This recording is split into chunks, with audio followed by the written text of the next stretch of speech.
Alright, hello. So we're back in the career game here. We're right where we left off, so I'll go ahead and turn on the sound here in a second, and we'll hear the rotors going. But right where we left off last time, just finished a mission. So let's go ahead and jump back in. Challenge is officially, the time for the challenge is officially over for Alistair's challenge. People still updating their builds. I'm not a huge fan of that, but I'm not going to update and fix and resubmit this build. I don't think that's fair. The due date's the due date as far as I'm concerned, so I'm not going to put any more changes on because the due date's done. So I'm just going to go ahead and leave it as it is, but excited to see the results of the challenge. And let's see, what's this? Okay, they were the extra dead people from last time that are not going to get rescued. So let's go ahead back to FJ, put this away.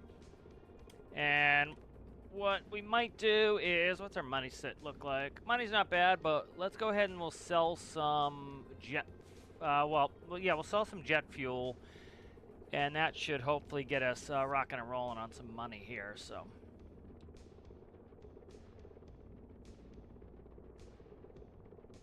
Nope, we're not in. We're in ground idle there. Let's go ahead and put it in flight idle. There we go.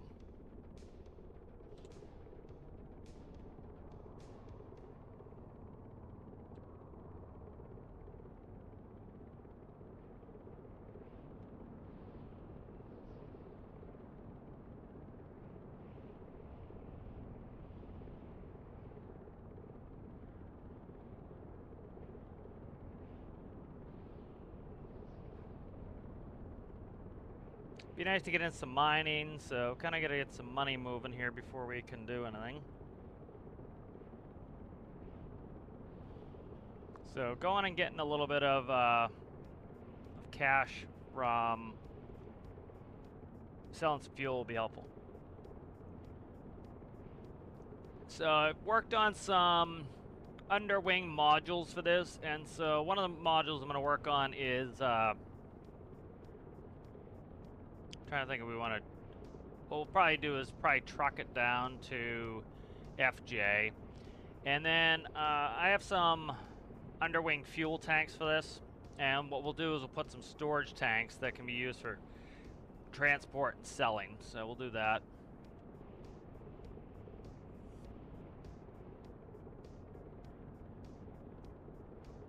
And now the challenge is quote unquote over, even though I'm still working on builds. But I'm going to go ahead and probably maybe make some changes to this because I'm not constrained by the challenge requirements anymore. So I'll probably tilt the rotors just a touch more to get a little more speed out. But I don't want too much. I want to be able to still like prioritize my much faster craft and have a reason. And like for the faster craft, either something like Chickadee, which is just very small and fast, or you know, using something turbine, which burns a lot more fuel. And so you spend less time, but you're spending more money on the fuel. So I like having those natural, you know, those natural pros and cons, so that I don't just throw builds away. And then, you know, all I want to play is with the newer build. I want to play with some of the older builds too. So.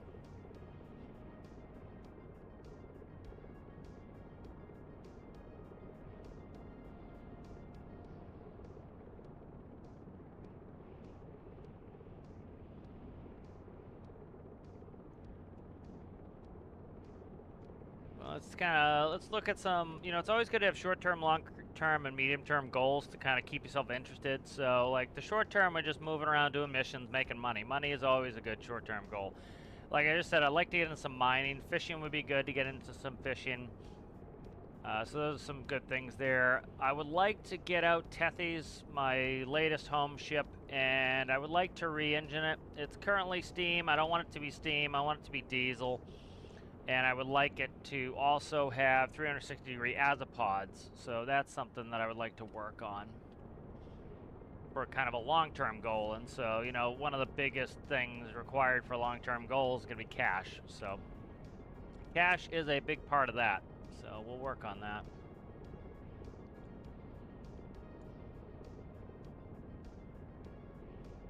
But I'm very happy with my new screen here. Still, this left section here is going to get a bunch of enunciators and whatnot. Still kind of thinking what I want to put in there, so. Still a bunch of things to do there. So we've got our refinery operating away there.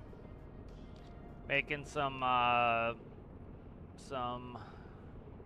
diesel and jet fuel for us. So we're going to go ahead and we'll tanker some of that back to FJ.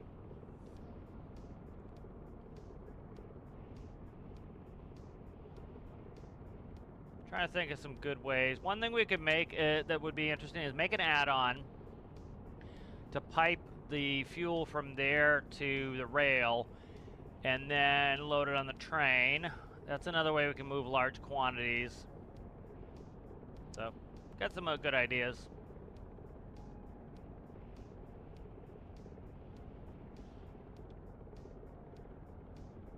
See what kind of missions we get here.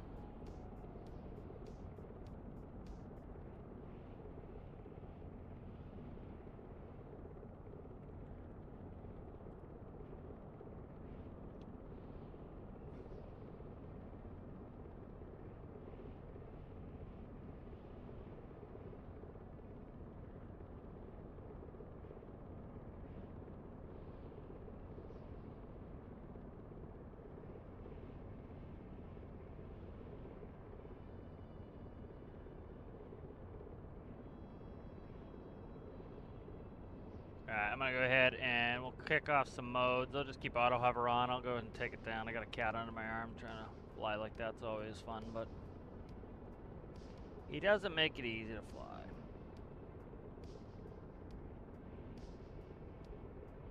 Parking brake can come off.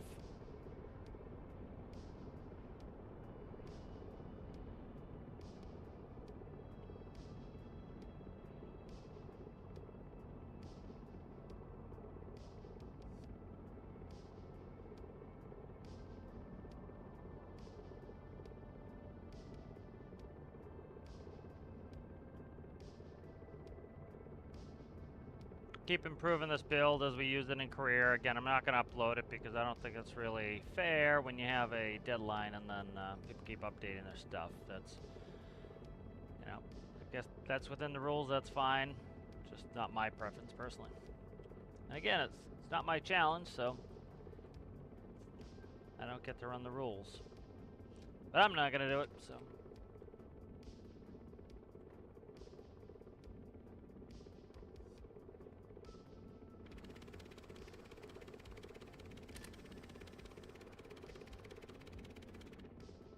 What's up with engines not shutting down? There they go. Okay. They're going down now. Just taking a second. They have buffers inside of the fuel manifold, so that's usually what happens.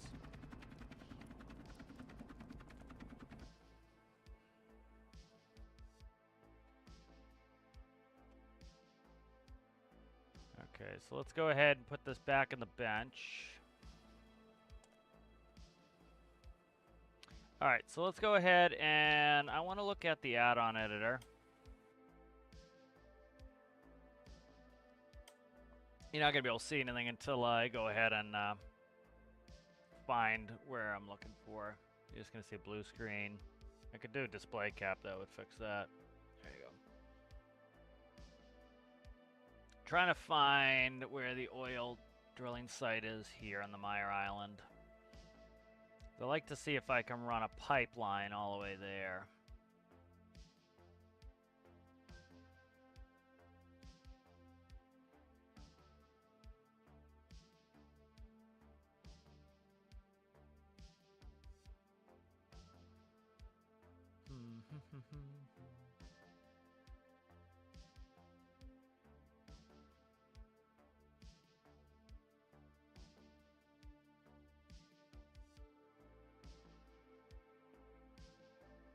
These are often quite difficult to find. I have to look at some contour of the shoreline or something to help me out. See if I can find FJ and then go from there. Probably is going to be the easier way to do it.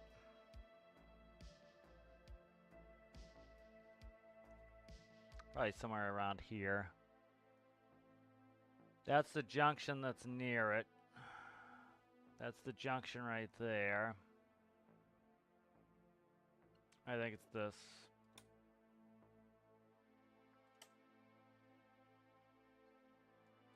Is it?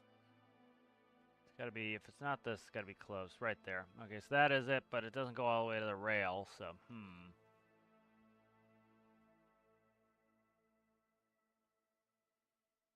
Yeah, this is something that would have been nice if the devs like thought to put rail right next to it. That gives you a reason to go there, but they didn't do that, so.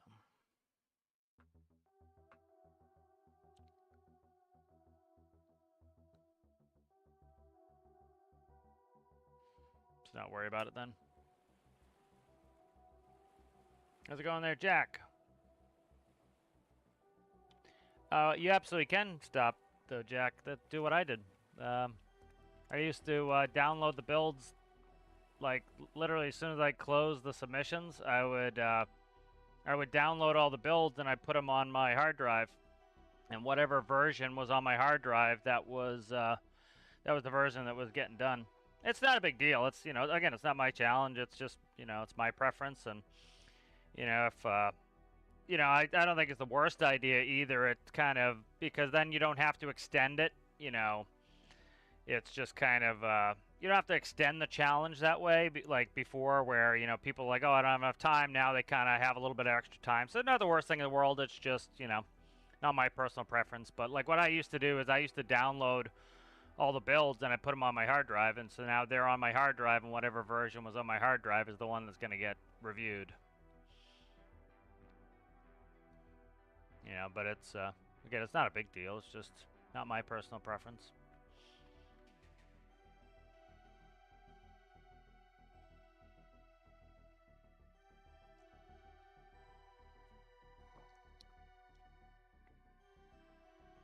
Yeah.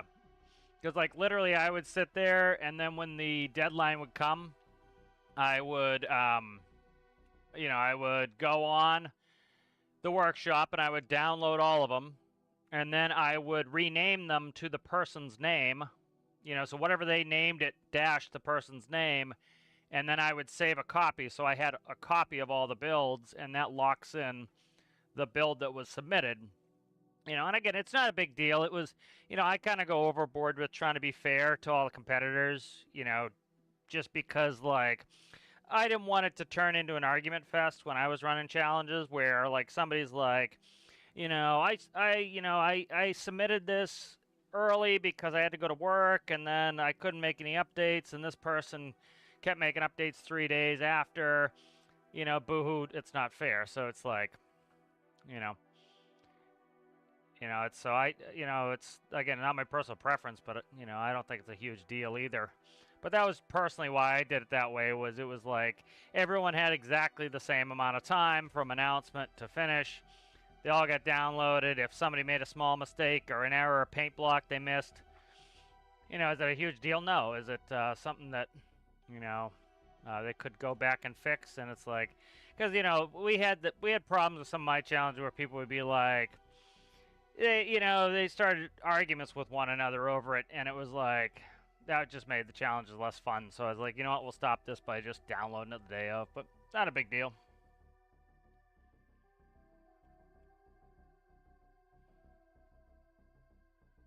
All right, so we can do a couple things here. One, let's go to, so part of, let's go to the workshop page here real quick. So I've got on there some modules. And so these are fuel tank modules, and these are for diesels to run on the build itself. So what I want to do is convert these so that they don't feed into the diesel system, and then what we can do is carry jet fuel.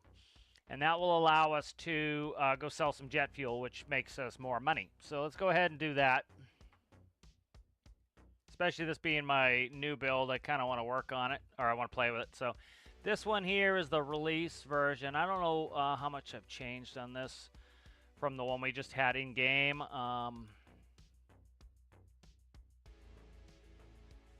see, capped it at that. Okay, so this one has the right settings in it, stall speed and overspeed. The one I just had did not, so that's good there.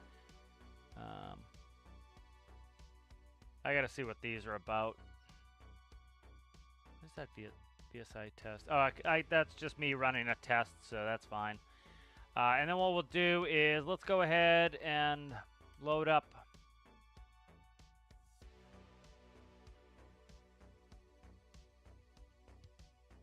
So here's the pigeon tanks times 4.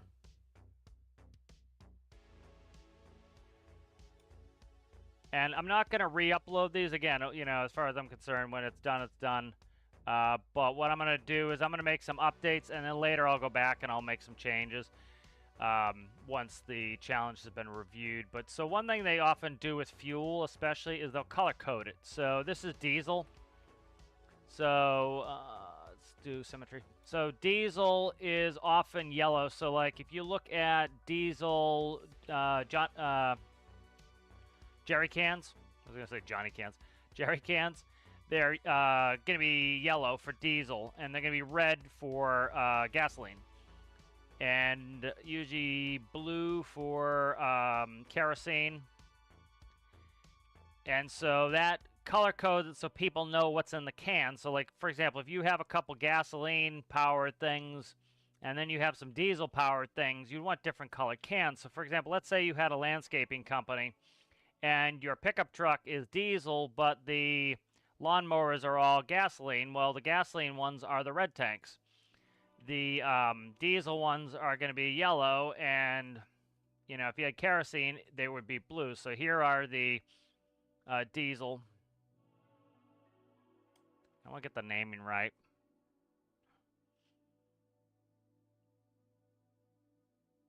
So I'll just rename them over this. So I'm not going to re-upload this, but we'll just put that on there. All right, good. And then what we'll do is we'll color swap these out for... that's going to be for kerosene, which is essentially what jet fuel is. Try that. And so now this will be jet fuel. And what we're going to do is, because these are going to be for transporting, you know, and we don't want to contaminate we don't want to contaminate our fuel system. All we're going to do is we're going to replace that one slot there right in front of the hard point with a block. And that way it's, you know, we can't get jet fuel into the fuel system and end up killing our engines. So all that's going to do is prevent us from actually taking anything out of here and siphoning out these tanks. And then this can go too. And that's good. This just makes it ready for jet fuel. All right, and then we want a place where we can empty these. So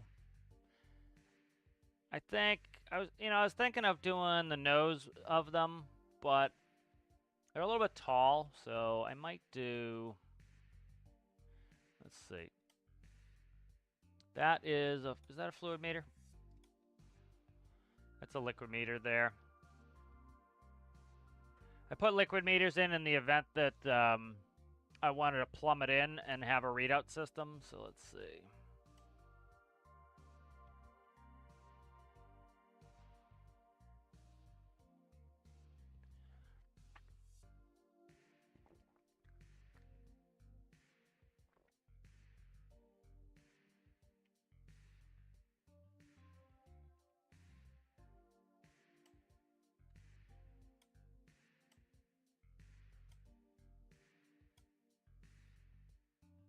Just edit those to be 2.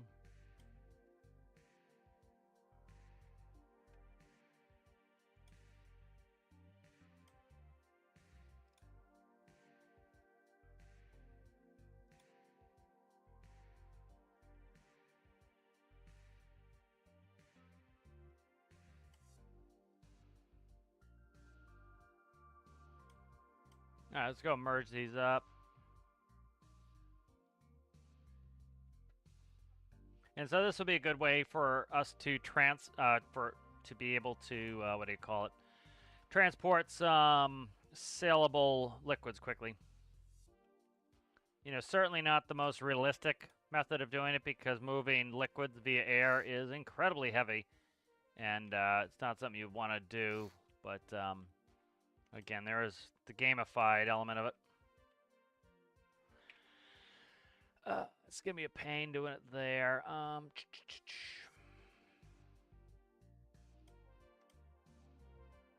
Probably want one more to the front, I'm thinking.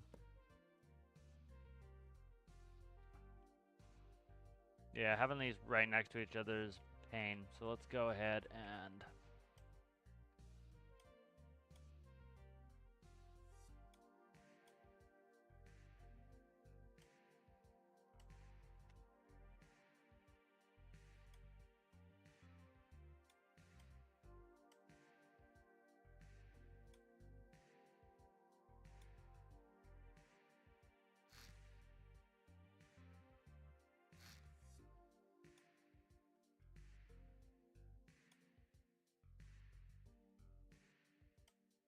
because we need the spot to be able to vent this, so...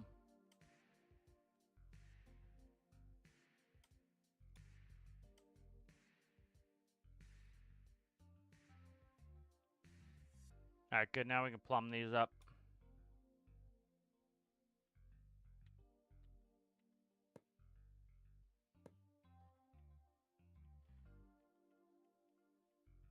Alright, very good. Let's go ahead and we want to do... it's going to be annoying still. No, that'll work. Alright.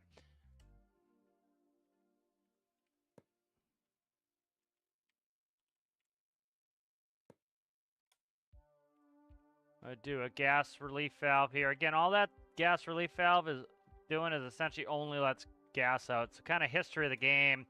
There used to be this magic filter that you could just select whatever you wanted to filter out. And I know some people like that, but it made it so other mechanics like actually refining fuel wouldn't work. Ah, you sucker. That's going to do that, huh?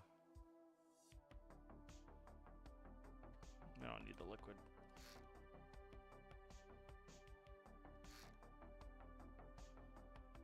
But now at least we'll delete those out. All right.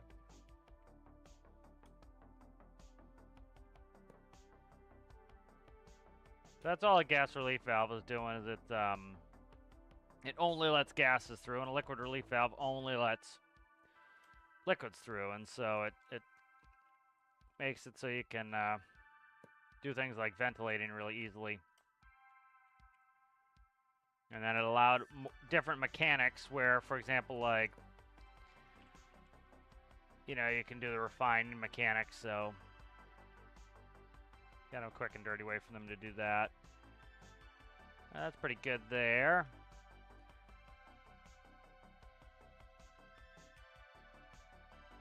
And we certainly want to ventilate these tanks, or we're going to run into problems.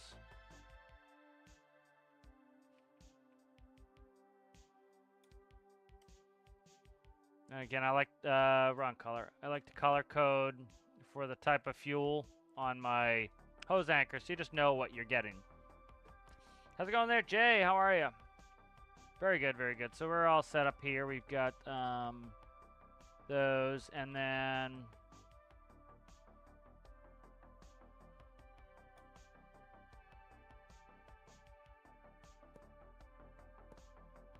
alright, those are in, and then we need a spawner somewhere. I don't think I have one in here anywhere else, do I? Oh, right there. Okay, so these need to change to jet fuel. Jet fuel.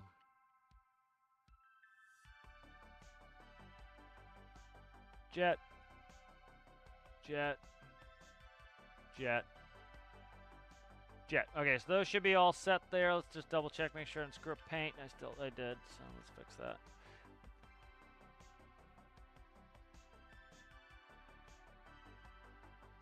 Alright, good. So these look all set to go. Let's go ahead and save these as the module. Again, I won't update them till after the challenge is done. So what do I got? Pigeon, Pigeon transport tanks ×4. All right. Pigeon, jet, tran. All right.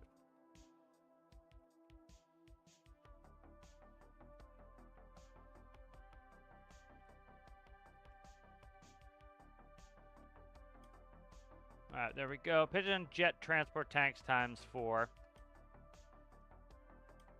All right, good. So let's go ahead and we'll launch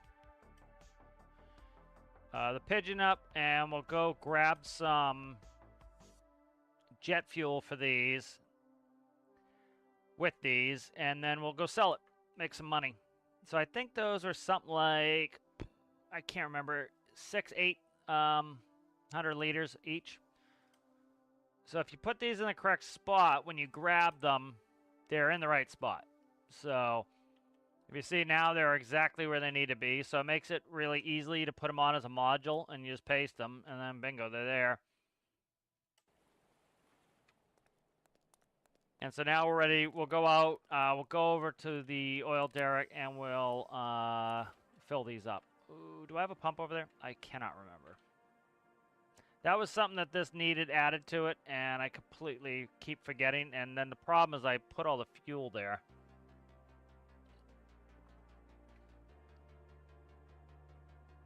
So this is my suspicion for when people complain that like their fuel pumps disappear at their base.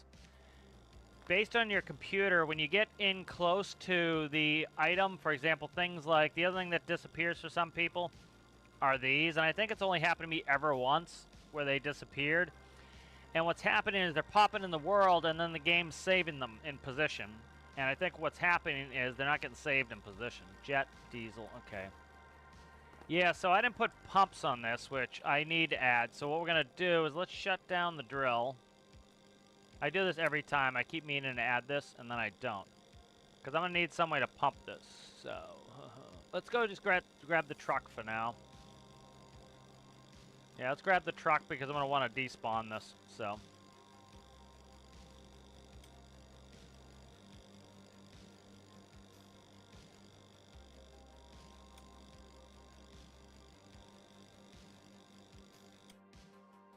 Yeah, so that's a problem is like, if you don't have a great computer and you just teleported, these have to come back into the world at some point because they disappear as you get further away. And I think what's happening is they're not saving correctly. And so if you have like, I don't know, it's too slow a RAM or a hard drive, it's not saving it quickly enough, and then you run into problems. So that would be my hypothesis of what's going on. Let's see if there's any gear I want to get rid of here, because I often get gear on me that I need to get rid of. So I want to get rid of... I want a new flashlight, and I want to get rid of the fire gear and defib. All right.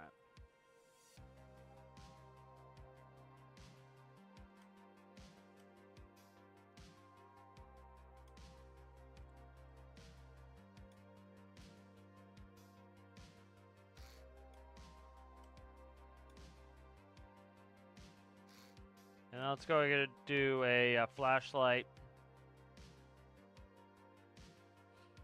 One thing I was thinking of doing for the challenge build that would have been, I think, kind of a cool idea would be to have like drop tanks with some more equipment. So like if you're going to go to the Arctic, maybe put a bunch of Arctic equipment in there, and they kind of clamshell and open up. But they'd be pretty bulky, so I kind of decided against that.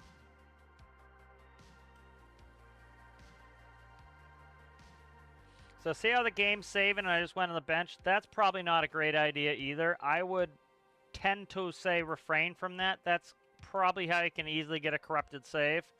So don't do that. When it says saving in the top left corner, let it save before you do anything. So that's probably not a smart idea to do. You know, again, thinking about how the computer saved their data, that would be that'd be my recommendation to people.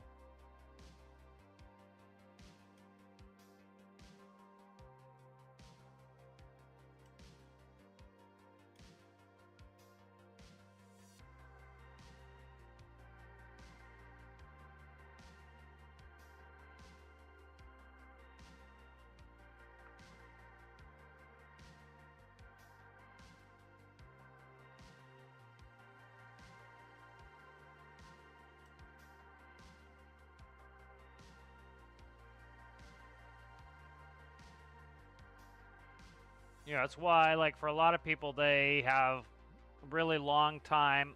I didn't spawn it.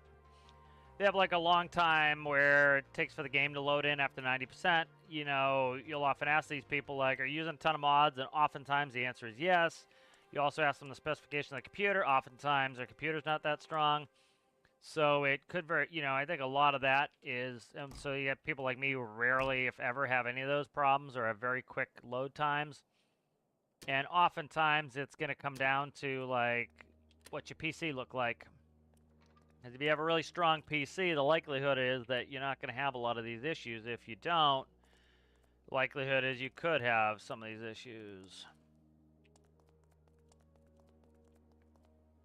So it's why, like, even, you know, why people are like, oh, this has been going on forever and the devs still haven't fixed it. Well, they can't fix your hardware.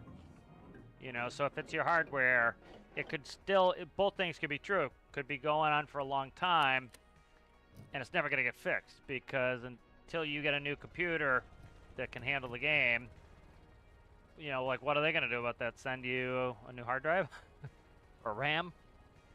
A CPU? You know?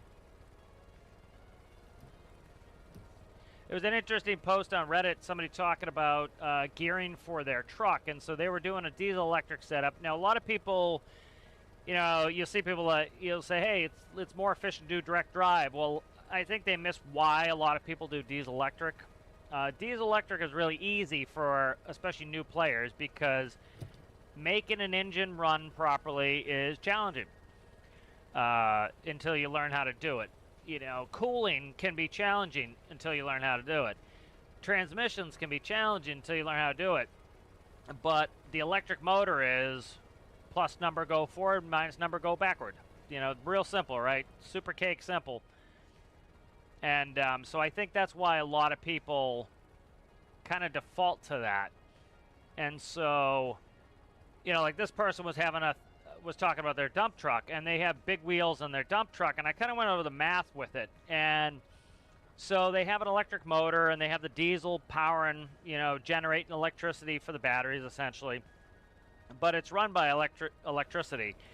And so they're talking about they're always spinning their wheels, and so you get a bunch of people like, oh, it's because stormworks grip sucks, or physics sucks, or this sucks, or that sucks. And a lot of it is your understanding of it. Yes, I do think the wheel grip should go up to 20 on the slider. That would be a huge improvement. But I think the other thing too is people need to realize is the electric motors rotate up to a maximum of 19 RPS, right? So if you have a 1 meter circumference wheel, right, every 1 RPS, you're going to go 1 meter per second forward, right? So if the electric motor turns at 19 and you have this 1 meter circumference wheel, you're going to go 19 meters per second. If you have a 2 meter circumference wheel, you're going to go twice that, right? So you're going to go 38, right, meters per second. Well, you know, this person has a big mining truck, so you're talking maybe 9, could be 9 by 9 tires. If it's 9 by 9 tires, that's 28 meter circumference. So that means, there's an alligator, for every 1 RPS that the motor puts out, it's doing, I think, what was it, 532 meters per second. So an insanely high speed. And so what would happen in real life? Well, the electric motor would bog down and it wouldn't be able to do anything, right? So you'd see people be like, this doesn't make any sense. Game broken, boo, bad, right? And so one of the ways that the devs kind of did this to make it easier for people was they went ahead and they made it so tires slip whether you're in too high of a gear or too low of a gear, so that you could have something that at least moves. And it's a way to make it easier for people and more approachable of a game for people who don't understand the mechanics yet of, you know, the realistic mechanics. And so if you go through the math, well, the best thing you would do is you essentially gear down the electric motor. You start to down gear it, just like you would in a regular truck transmission. And now, if you have 28 meter circumference wheels, right, you would say want half an RPS for a mining truck, so that it goes 14 meters per second, right, about 30 miles an hour. And so what you would do is you would down gear it until the electric motor only goes that fast. And what you'll find is that you're not going to slip your wheels anymore because you're not breaking traction. And so some of these things, it seems at first, and people love to blame the game for all of their woes, it seems at first like, oh, it's a game problem. It's really not. What it is it's a people's understanding problem. And once you kind of get freed by that notion that it's always the game's fault, you can start coming up with solutions for your problems. Like, let's see if I can find that math from the post I put up. Because you can do, these are pretty simple pieces of math you can do, and I guess it's daunting, you don't know it, but it's like these are the kind of things you can ask to get better at some of these things.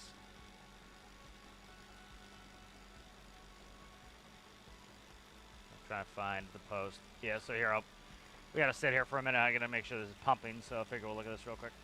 So yeah, like right here, talking about, they've got this dump truck, and if you look at these wheels, these aren't 9x9s, I don't think. They're probably small, and they're probably 7x7s. But you can see that it's got these big tires on it, and your tire is your final drive gear. So if you look, 9x9 tire circumference is 28 meters, so that means for every 1 RPS, you're going to go 28 meters forward, so 28 meters per second per RPS. So at 19, it's going to be 532 meters per second, which I don't know meters per second. Knots is going to be 1.94. Jesus. So that's about 1,000 knots. So that's like Mach 2. So you're going like Mach 2 almost in this dump truck. So you can see why the wheels would slip. You're trying to make it go Mach 2, you know. So like you do the math really quickly. You look and you see how you have to down gear it, right? So like we can do some quick math right now to figure out this problem. How's it going, Rasmus? Good to see you. Right, so if you look at the, let's see, we bring up a calculator. I'll just do the calculation. So like if you want to think about it, right, if you're going 19 meters per second, right, it's easy. 19, and I want to go half a meter per second. So you have a wheel that's 28 meters in circumference, right? And I want my dump truck to go, say, 14. So you do times 0.5, right? That's 14. So you want to bring that down to essentially 0.5 meters per second. So you do 0.5, right, divided by 19. All right, it would be a 0.026, or you could do 19 divided by 0.5, which would be 38. And so you need to down gear it by 38. So it'll be a 38-to-1 gear ratio, essentially. You know, you go a 38-to-1 gear ratio, and you figure that out, right? You'd then be able to gear the electric motor, or you just decrease the number on the electric motor. You know, so these are the types of things. It was like, you know, if you watch my transmission tutorial, a lot of the problems people have in the game where they're slipping tires all the time is because they're trying to up gear. And if you look at gear ratios, most gears in a car are down gearing until you get to the final maybe 1 or 2 gears. Most of them are down gearing, and for most of the history of cars, the only gear that was it wasn't even an up gear, it was a 1-to-1, and that was your final drive. That was your highway gear, was a 1-to-1. Everything else was down geared. And it makes sense because you need the engine to turn a lot of times and then convert that torque into speed there. I forget what the capacity of this Big Johnny is.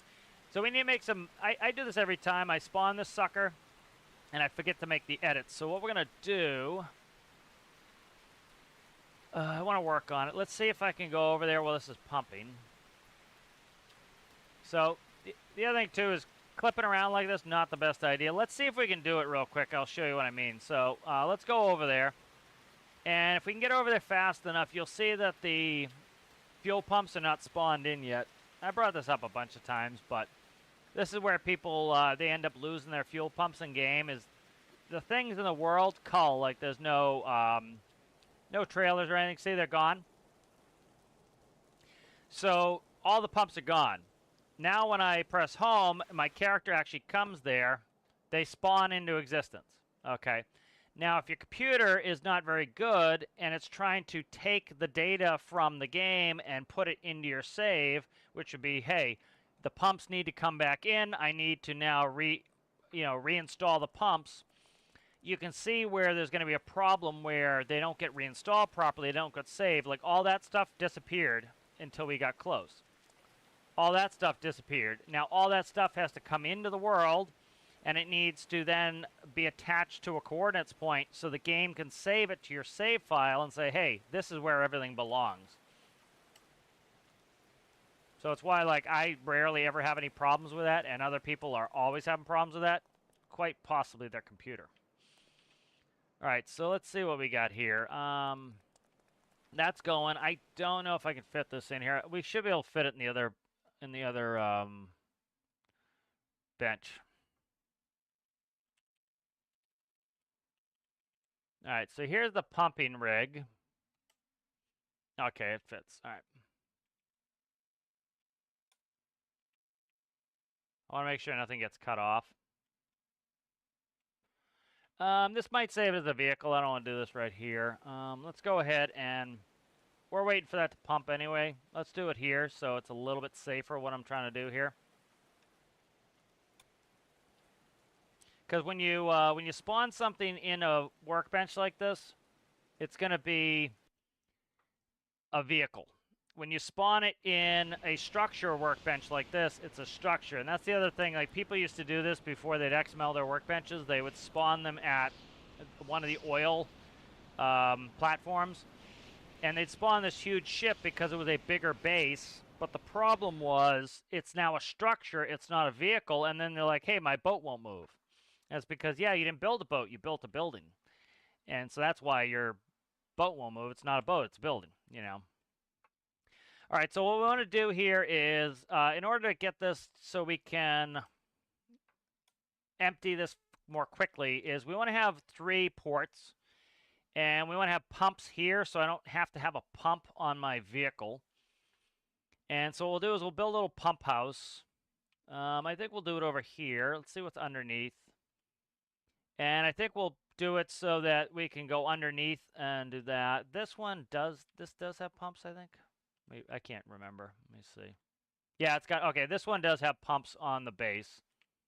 It just only has 1 hose, so we can only pump so much at once. So we could probably just triple the hoses and we'd be fine.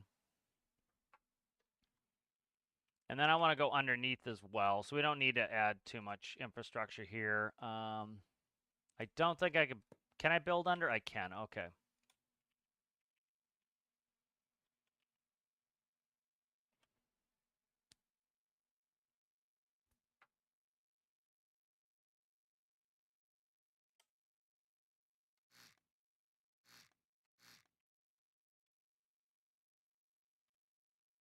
Yeah, it's one reason why I kind of make a big deal about people just giving the game shit all the time and not thinking it's something that they themselves can solve. You know, it's not just for defense of the game. It's a lot of it's like, if you think the world is broken, then there's no point in you trying to fix it. If, you know, if there is, you know, if it's something you can fix, you go ahead and you try to fix it, right? So if there's a mechanic in the game that you yourself can fix, well, then you go ahead and you make it work. And if you think it's just hopelessly broken, you're not going to do anything, right? So it's better, as far as I'm concerned, to go ahead and just, like, the things you can actually fix, go ahead and fix. You know, like, you can fix a lot of these mechanics in game. You can work with them.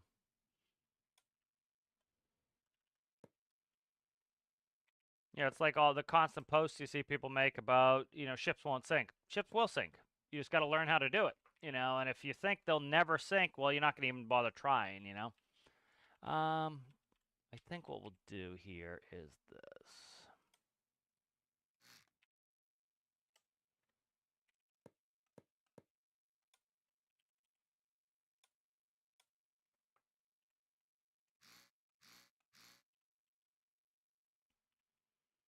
I don't know if I want to do it like this or a different way.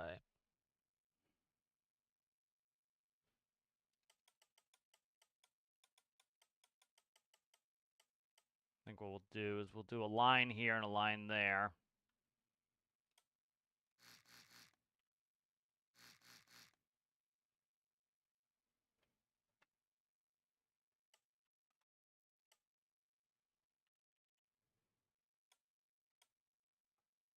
The music die? Oh, I closed out all of. I thought I closed one window of Chrome. I closed out all windows of Chrome. That would do it.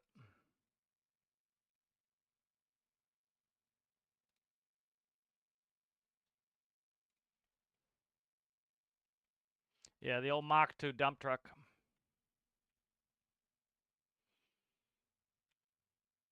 Yeah, it's kind of like the whole thing with people saying they can't cool their build. You can cool your build. You know, lots of builds that are cooled, no problem. Just got to learn how to do it. You know, and if you think it's an impossibility, well, you're never going to bother to try. And, you know, I know some people don't give a shit too much about, like, actually learning the mechanics, and it just doesn't interest them. That's perfectly fine if you're not interested in, like, the mechanics of how some of these things work. But that's, you know, for me, that's part of the fun of the game is learning how to actually, you know, work around some of these problems and learning how the game works and learning the mechanics. You know, like I just watched a video on from Technology Connections on, you know, that I knew most of, but it was interesting stuff on like why you should make sure you stop your car if the check oil light comes on, you know, and he went through the entire workings of the car, and even though it was a lot of review for me, it was a very well done video. It was very interesting. All right, that one in the back is diesel. These are diesels. Okay, here. You know, so it's and I get some people, they don't, that's not the part of the game that interests them, and that's fine.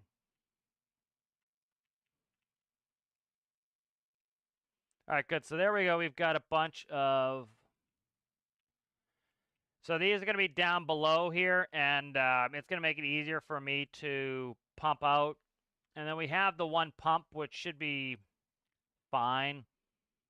And it's going to give us 3 ports because the limiting factor since the pressure update it was the fluid ports, and it wasn't always that way. I talked about that, how, you know, initially with the pressure update, we could actually move more fluid in the fluid ports, but people were killing their characters all the time because they didn't understand the mechanics. And they were complaining and complaining and complaining. And so the devs tried to make it easier for people to understand. And so one of the things was they went ahead and they decreased the amount of fluid you can move through a fluid port at a time, because what people were doing is they were overpressurized in a room, killing the character, or they were causing a vacuum, killing the character. And then people say, boo, game bad, and because they couldn't do something as simple as just, you know, and something they were told to do was ventilate their rooms. And so you got in a situation here where it was an easy fix, and it was something you yourself could do, but they didn't know how to do it. And so the quick solution was just let's limit the how much we can do in a fluid port. But that causes other problems like with filling ballast tanks and everything else. So I would kind of like to see the devs revisit that, and you know, when people come to Reddit or wherever and complain that XYZ is not working, you just like, yeah, it works. Just do this simple thing, and that will kind of fix it.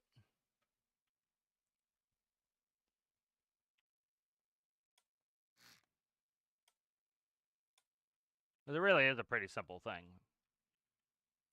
Let's see.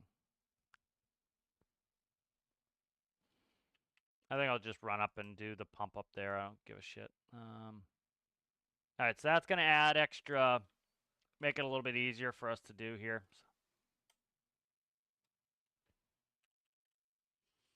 All right, pumping rig 6824.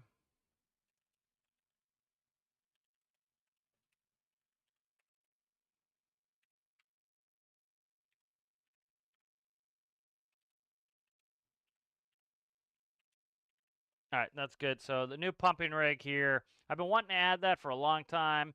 The other thing too was this was part of the tutorial, and part of the reason why it only has one electric furnace, there's definitely ways you can do this quicker. One, I don't really need it to be quicker because as you see, I set this up, and I've been going out and doing rescues, and when I come back, it's 100% full. So for me, I don't need it to be quicker because it's going to be running in the background while I'm going and doing other jobs. And then when I come back, I empty it, and by the time, I can't fill I can't fit all of this on a truck. So by the time I come back, it's full again. So there's really no point to me to make this any faster.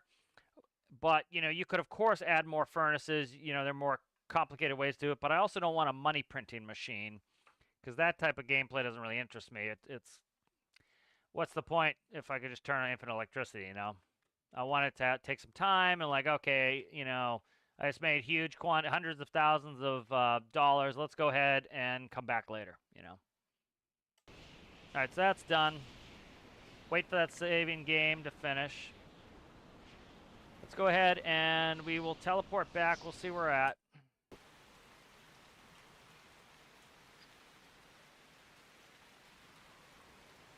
So yeah, that should be more helpful. I still have to run up and press the button up top, but let's see where this would be. So they'd be right here. Hopefully that fits fine. We'll see if it doesn't. It should. They should be right here. And we can plug them in. They're on the same level. And then we just need to run up and go ahead and get a pump going. But that's looking pretty good so far. Let's see what Rasmus got here. I have a new train that I have not featured in the showcase yet. Each car have a diesel direct drive 32-cylinder engine plus gearbox and one cooling loop, no problems. Yeah, cooling's really not a problem. It's just, again, it's one of those things you got to learn how to do it. Once you learn how to do it, it's like you've got that knowledge, you can't take it away. Now, very rarely do I have any problem cooling anything because it's just... All right, 4,200 liters. I have very little problems cooling anything because it's just, once you learn how to do it, it's in your brain. It's there,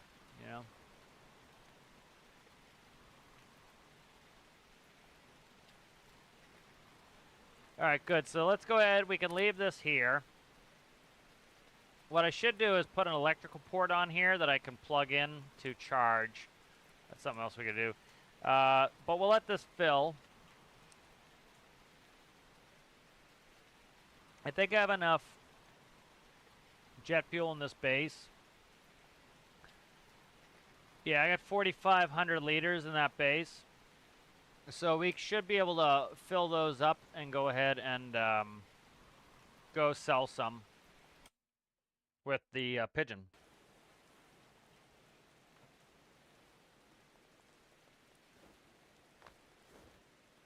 So we'll check the number really quickly here again. 40, 45, 48.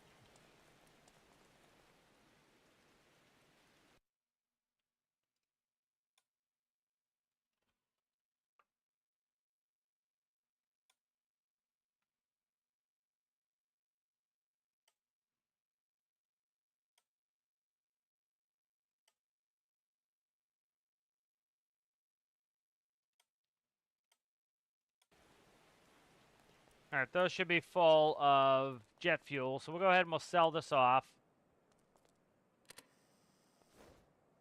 Make us a little money. And then, again, a lot of this for me, when people oh, there's nothing to do in career, it seems like a lack of imagination to me because, part of, what I'm planning on doing here is by having that long-term goal of I have a bunch of stuff I want to buy and make and do, and I would like to buy more bases and everything else, because I have this long laundry list of stuff that I want to get done, it makes it really easy for me to be able to get to the next thing. And so, right now, by selling this fuel and making some money, it moves me on to my next goals. And then when we're on our way, we're going to get some missions, and we do the missions. And then, so we're doing some missions in our rescue helicopter, and then we're also selling some fuel, which is going to be, that takes care of some of our longer term goals, like getting the home ship going again,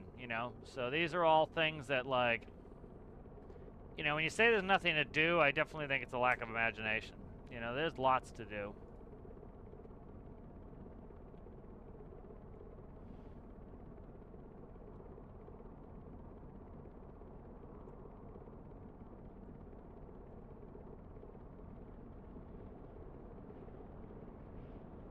You know, like I was talking before, I'd like to do some fishing. I'd like to do some mining, and so a lot of these things take a lot of money to get started, and so that's kind of, it's like with life, you know, right? So getting every episode or every play session you do, if you go get some money, that's a good start. That's really going to help you with whatever your goals are going to be.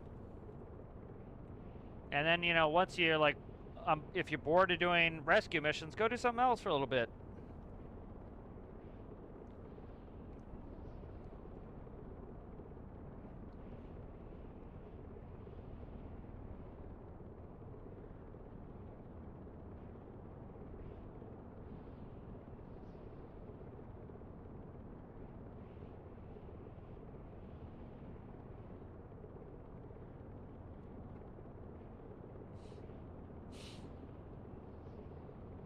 All right, very good. We're on our way here, so we'll head up to military base. We're going up here. I don't have the money right now to buy it because I have a bunch of stuff out in the world. But what we can do is we should be able to. It's not popped in the world yet. Should be able to sell jet fuel there.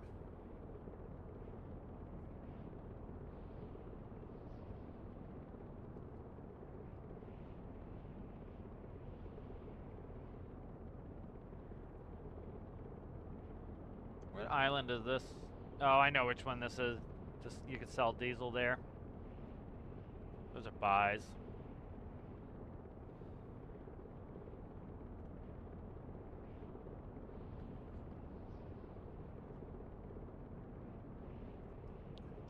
All right.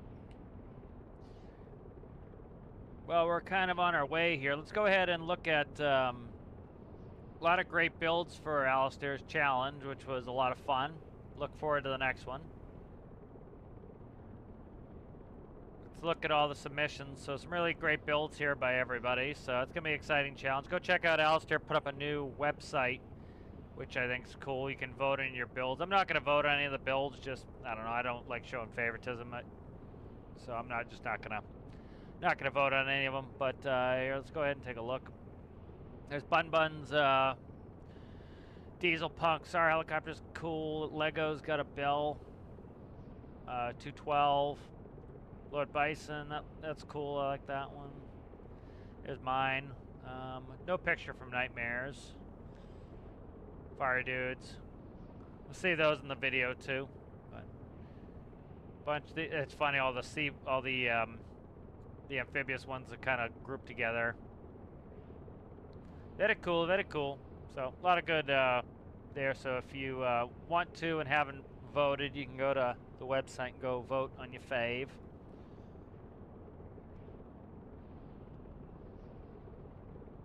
But, you know, like, so, you know, I've talked before about, like, the rules of a challenge and the constraints of a challenge is what makes it great. And so I think, like, this latest challenge from Alistair really kind of demonstrates that.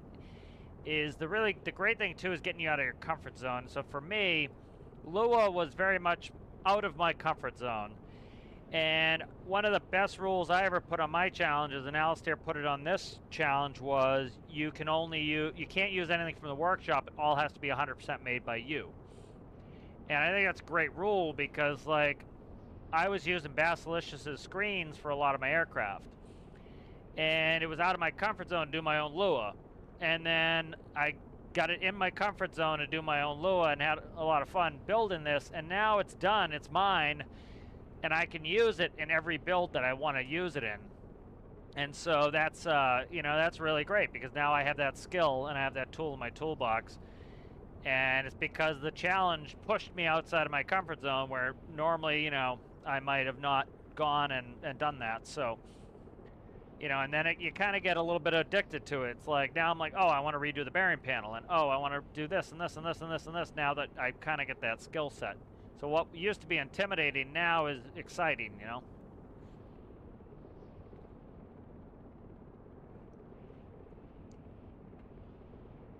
Which is what makes, you know, it's kind of a hallmark of a great challenge.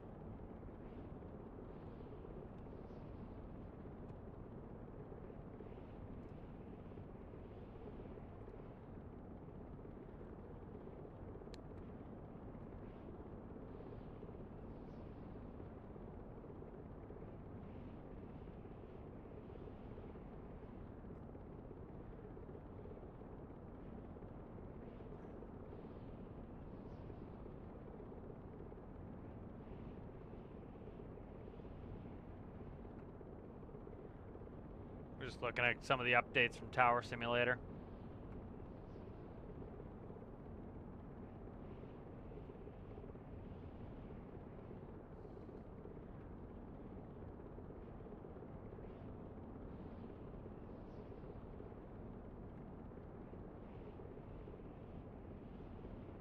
Tower Simulator is a fun game, but it's one of those games that is, you know, I kind of laugh when people think that like Stormworks is expensive, because I think Tower Simulator is a good game, but it is it's like DLC, you know, crazy. But again, it's like part of it too. You might only be interested in a couple airports, so it's tough because like each airport's pretty expensive. But you might be only interested in a couple airports, so you're only going to buy a couple airports. But like, for example, I'm looking at Tower Sim's thing here, and here, I'll bring it up on the display. You can see. These are all the airports for Tower Sim. And if you look at the price, they're on 20% sale now. There's usually a thing, oh, add all to the cart. $800 on sale. $800 for all the airports.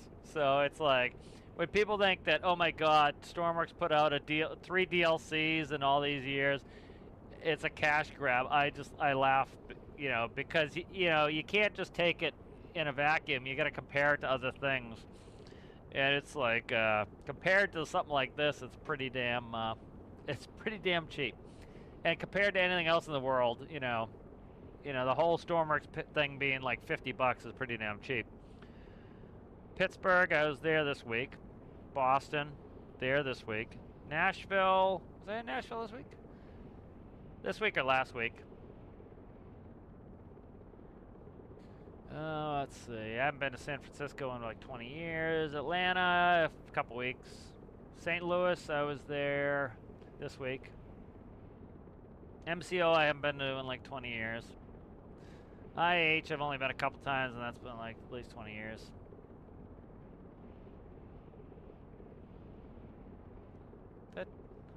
Tucson?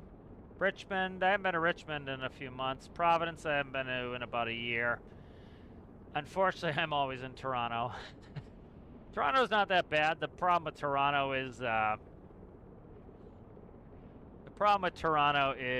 it's not the airport itself. It's just hotel problems generally. JFK, there this week. Philly, I've never been to, shockingly. Cleveland, I haven't been to in a little while. Dallas, I haven't been to in a little while. DFW, like 20 years ago. Newark, unfortunately, about a month ago. Chicago, about a month ago, probably. It's an interesting game. It's just very expensive comparatively to other games. And like you see, you know, it's got a mostly negative rating on it. It's a cool game. It's just, you know, it's very expensive. You know, like personally for me, there's like, say there's like 3 or 4 airports that actually interest me. So if you said I'm only going to buy 3 or 4 DLCs, it's not all that expensive, but you know. All right, that was something to kill time here. All right, we're going over. It's at the south shore of Sawyer, I would say. What was this one? Fishing boat distress. Let's just go to this right now. We can do this mission with the tanks on us.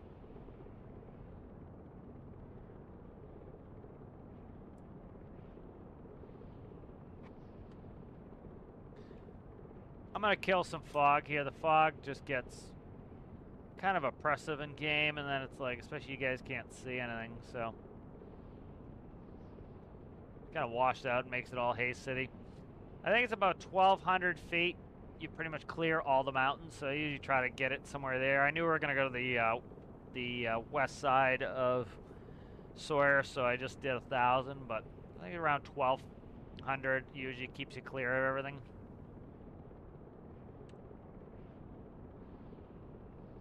Go ahead, with that in mind, let's just go climb up to 1,200 feet.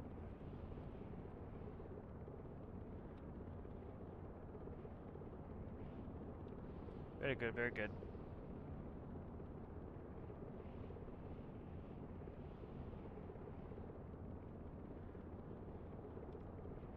But yeah, I'm happy with this new PFD. You know, like one thing that I don't know if they could bring to the game or not. You know, Rasmus might know. I don't know if he knows how some of this stuff could be improved, but like, you know, the pixel count on these screens is, you know, 1 by 1 monitor is 32 by 32.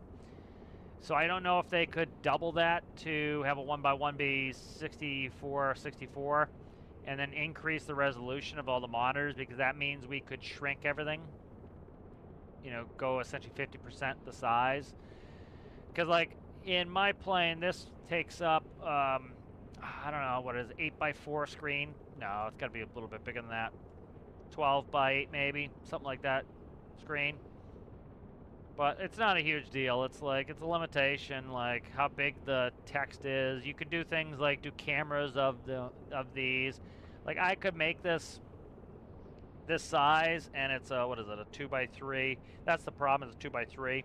So I have to do something where, say I wanted to get it down to a, like this would be on a 1 by 2 monitor, probably, IRL. You know, I could shrink it down 50% and then put it on one side of this monitor, and then put the MFD on the other side. But then the problem you'd run into is I'd have to put the bigger screen in the back and then do a camera and shrink them down. And so it makes it logistically difficult. So it's like, this is not too big of a deal, and it's also kind of with the art style of the game, so I don't mind it.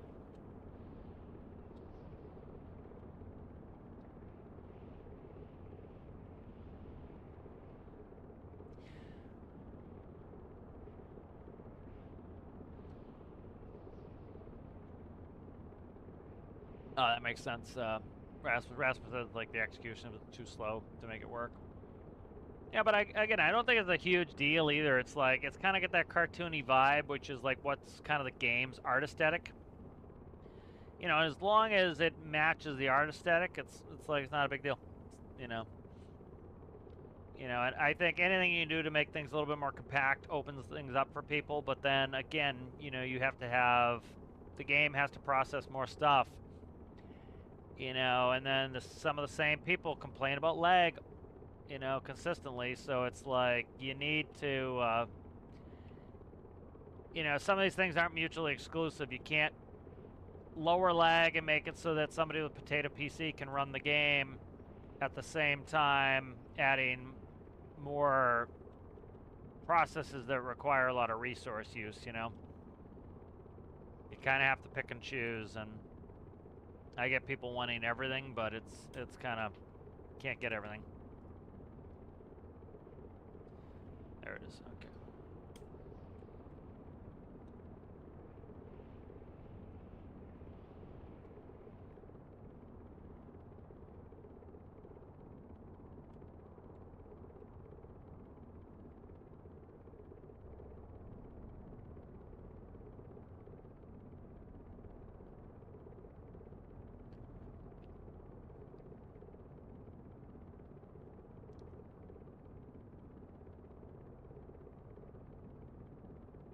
Alright, pretty good. We're right over. Let's go ahead and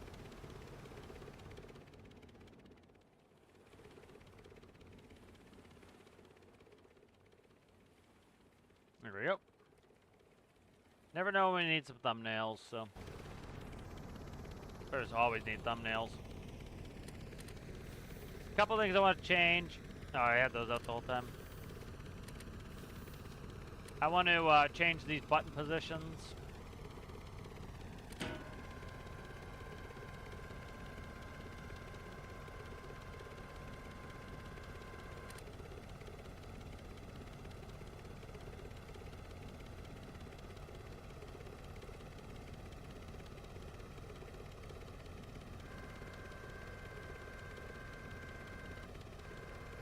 That's what I was talking about, where this thing gets kind of hung up, and why you want to kind of get in the harness when it's in the hole. That's the best method as far as I'm concerned.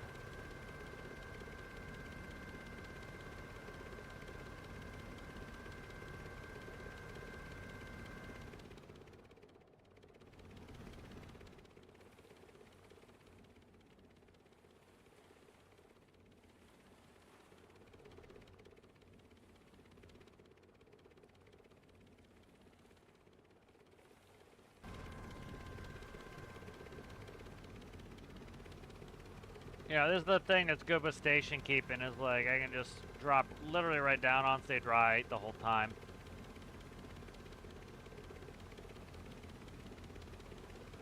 Where's my extinguisher? Where the actual fire's at? That's a flare back there, and then the fire looked like it was up front.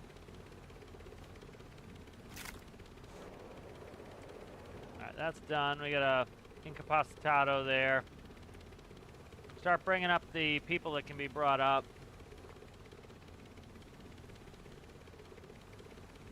Save us some time.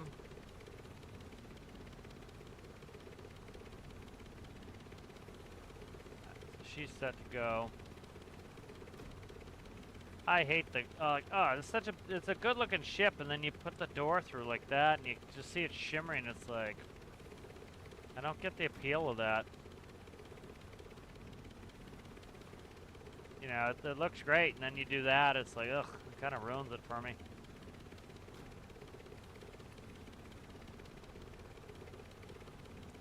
And that one little fix could, I think, make the build look a lot better.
The way I've got these doors labels, not good human factors, like the one that's below should be the bottom one, and the side should be, you know, the upper one. So it's kind of reversed, but it was the way it originally was oriented, so I kind of added it to that panel.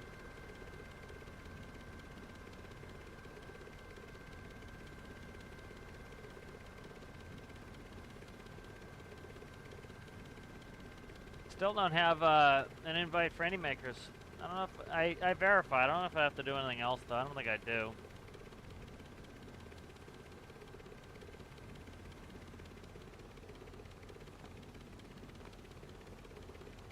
We got a live one here. All right. Let's go ahead and just heal her up. I want to get these the ones that are laying down on their guts. I want to get them resuscitated first. Because they have a timer on them, as you can see.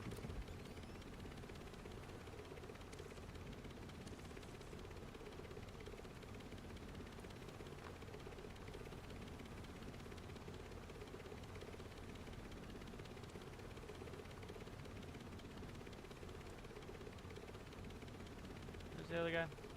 Down a level.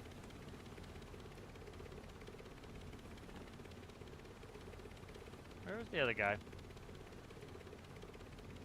I'll find him in a second. I'm just kind of checking the rest.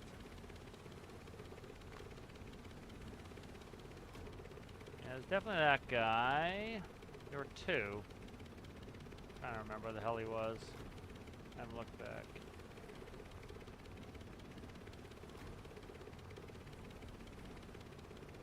The hell is this other guy? Oh, he's on the front deck. That's where he was. All right. When I put the fire up. Oh, don't go in the drink. I was trying to stay dry the whole mission.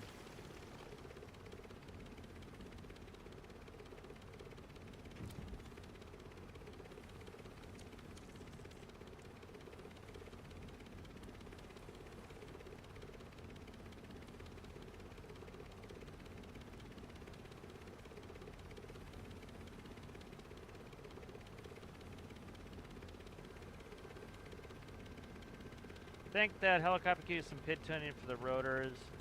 Yeah, it's oscillating a little. one of those things that's down on my list. Like, it doesn't aggravate me enough to go do. Like, there's other things I want to do.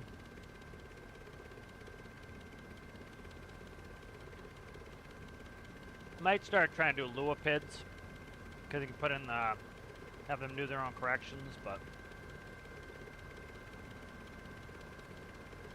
you know, real helicopters vibrate too, so it's kind of, it's oscillating a little bit, but it doesn't aggravate me enough. And it's a bunch of work for like just to have a little bit of a smoother ride. So if I'm feeling it, I'll do it. If not, it's, you know, it's pretty low on my list.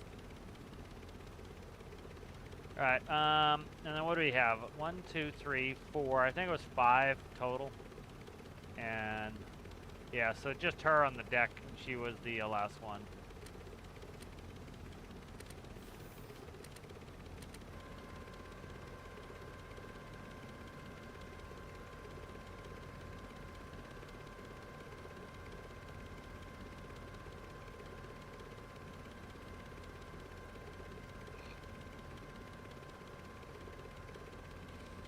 You know, also, I think it was 70% wind for the challenge. At first I thought it was 100%, but it was 70. And so, like, part of having it a little aggressive with its movements is so that it can operate in 100% wind. And so I think if I could,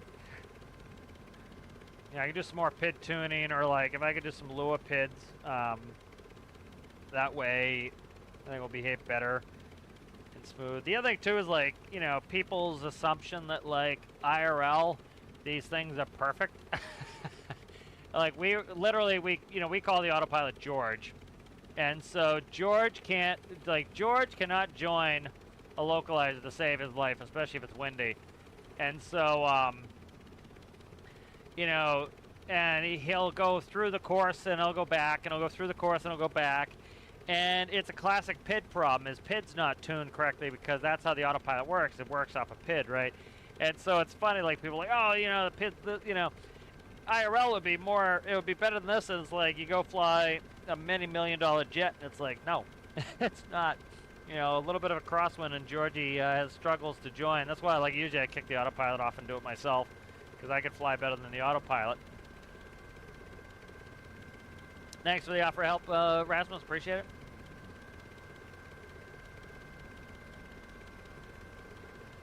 You know, it's like, and I get it, like, people play games. Most people don't have any real aircraft experience, and they're like, oh, you know, why do I have to trim? You have to trim in a real airplane too.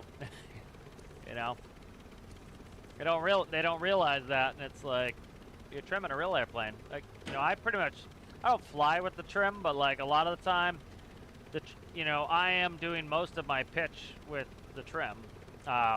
You know, when I'm kind of hand flying.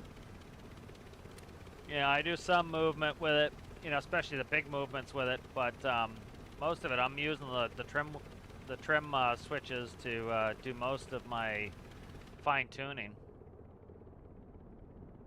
We're just gonna go right over there to the hospital ship. Dump these people off, lock in the money.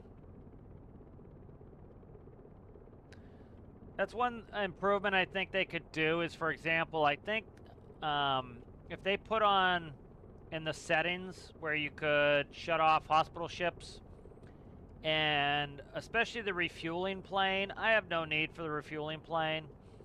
I don't want it on. I want it off. But there's no like independent switch that I can shut off the refueling plane. So that's something I would like. I showed this in the video for this helicopter. You know, this forward camera is helpful because like I could barely see the ship at all, you know, a second ago, and now with the camera on, I can kind of see behind my screen. You know, and you could use other cues. You can still look through the floor here, and okay, I see the back of the ship. Let's go ahead and line up on the bottom like I would if I didn't have the camera, but it's another tool you can use to, you know, operate better. You know, and anytime you can have a tool that helps you out, it's good. All right, let's go ahead, and I gotta be careful with this. It's got to be centered because, again, the part of the issue with the game is, like, if you think about how much a real ship weighs in comparison to a helicopter, the helicopter, see how it's tipping it over? I gotta be careful. You know, the weight of the helicopter compared to the weight of a ship is so infinitesimally small that, like, you don't worry about it. It's inconsequential. But in game, you know, they're pretty close percentage-wise in weight, so you really do have to worry about it. And so, you know, if they were to make a Stormworks 2, I think it would be nice to have heavier materials and lighter materials, you know, steel, aluminums, and that way, you know, your ships are very, very heavy. You know, your aircraft are light. You know, your trucks can be heavy.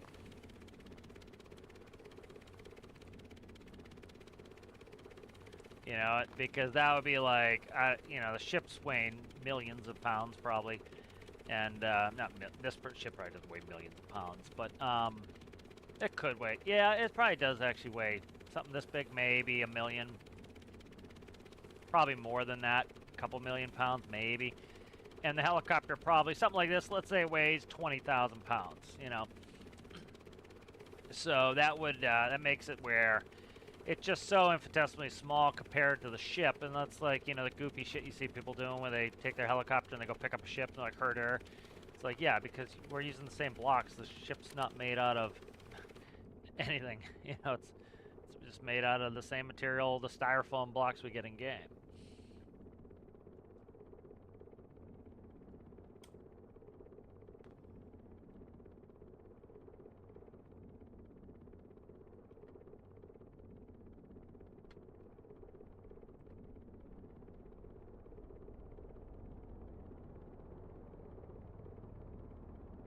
You know, I think by doing different weighted blocks too, like for example, they could do steel, they could do,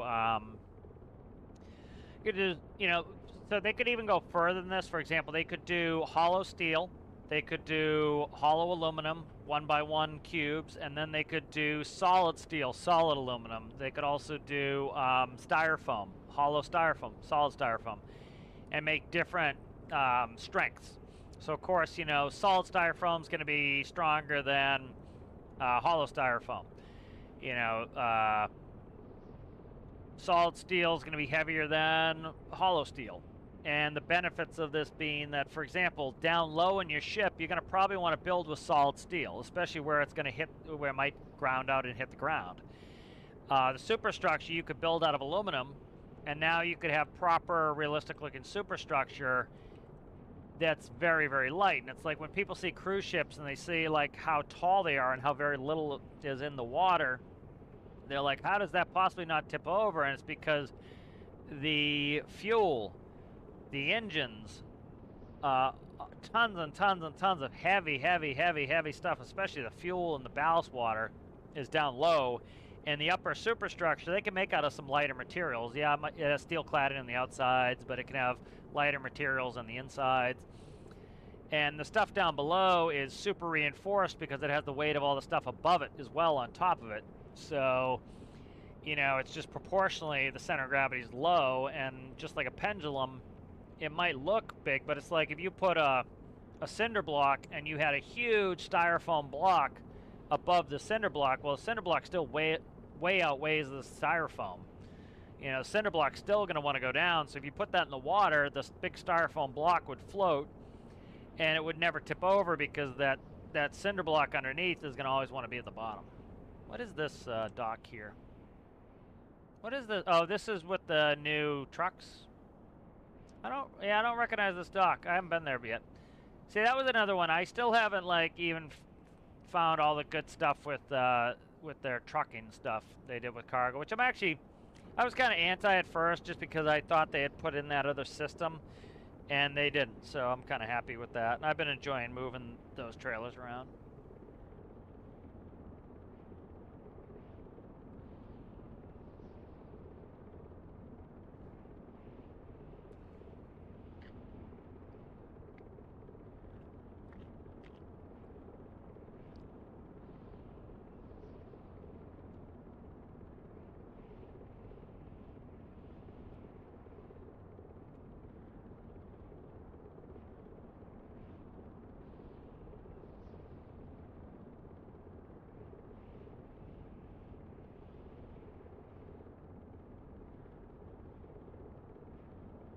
Should clear this.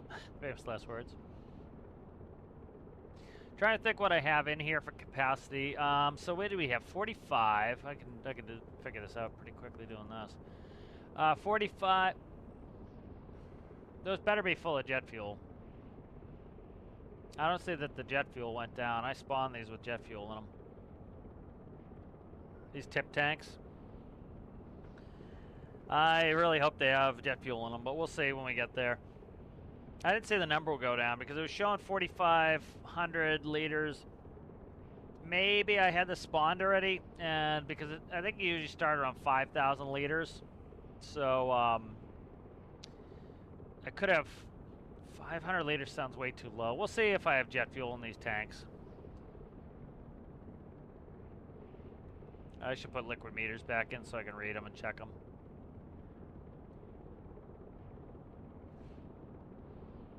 That. That's at the north. That's north. And Holt should be down here, probably right below us.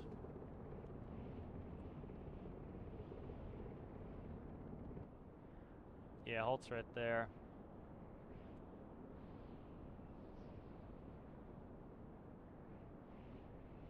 Very curious what they're doing for the next updates.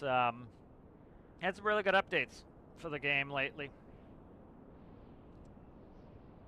I think there's gonna be a good time between the two games, and you know, them putting out good, consistent, interesting updates for them. This is the area where like the helicopters are all over the place. I can see the shadow on the ground there. There was one that was not my shadow. It was like, it looked like a helicopter spinning around.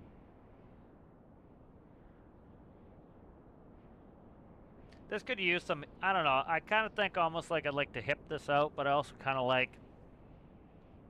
the thin, there's the helicopter, the thin nature of it, so I don't think I'll screw with its looks too much. I enjoy it quite a bit.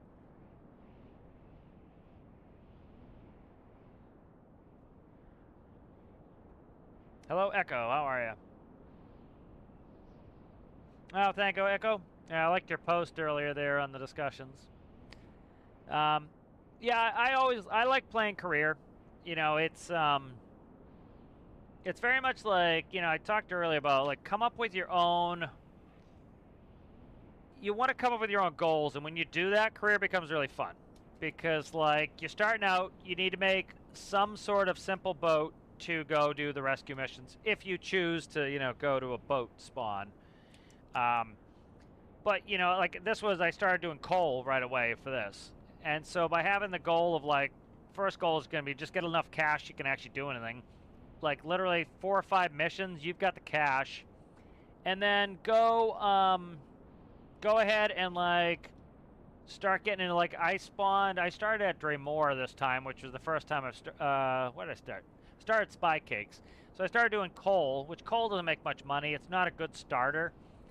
But you've got plenty to do here, and with a few missions, I had enough cash to start doing whatever I wanted. You've got the new cargo trailers, like hauling cargo back and forth. I thought that was a lot of fun. I enjoyed that. And then once you start getting, you don't need much money because like this vehicle here costs 34 grand. So it really, like, you could get this in the first couple hours of playing career, no problem. You could spawn this in. You have the money for it. And then once you get your first 100 grand, you know, it's a good idea probably go get a second base so you can start spawning things different places. And then, you know, have some goals like, okay, I definitely want FJ Warner. I want this base, I want this base. And then, okay, I want to start drilling oil. So, like, that was a big goal for me, drill oil. Okay, good. We've made enough money. We bought FJ. We're starting to drill oil. I've got a truck right here, right now, getting filled up with jet fuel. That's going to drive down here and offload the jet fuel so that I can keep my money rolling. And one of my long-term goals here is going to be I need to get my home ship out, Tethys, which I want to get in game. And once Tethys is in game, that's going to allow me to do things like shipborne cargo containers while also doing rescue missions. And Tethys can sit on autopilot going from point A to point B. I can fly off and do some rescue missions. And so, like, that's a big kind of I don't know if late game is necessarily the way to put it, but it's something that takes a little bit of time. And so like every play session, I need to get a little bit of money to work towards that long-term goal. You know, and once you start kind of playing like that, there's never a shortage of something to do. You know, and then like I'll get bitten by like, oh, I want to go do some crabbing. So I'll spawn my crab boat, go up, put some pots out, and then, you know, once I kind of get bored of doing crabbing, I'll go do some rescues again, or I'll do X, Y, and Z, and it kind of all works towards the big goals of that. And then I like to buy an island and build my own base on the island, and so that's kind of a longer term goal as well. So, you know, as long as you have some goals for what you want to do, you know, short, medium, and long term, then it's really, you know, there's plenty to do in career. And it's like when people like there's nothing to do, it's like I think a lot of it's lack of imagination. Is it's like you got to come up with, it's like with life, you know, I worked an extra day at work today, you know, to make extra money. Well, I don't even know what I want to spend the money on, but it's going to be there. And when I do know what I want to spend the money on there, it's in my pocket. It's the same kind of thing with this. Is every time I come out here, my short-term goal is go make a little money, go make a little money. And then you come up with like, oh, I want to build a new build. That's going to cost me X number of dollars. Well, you need that money to be able to do some of those goals. So it's like it puts you right in line with what you have to do, you know? Let's see, jet.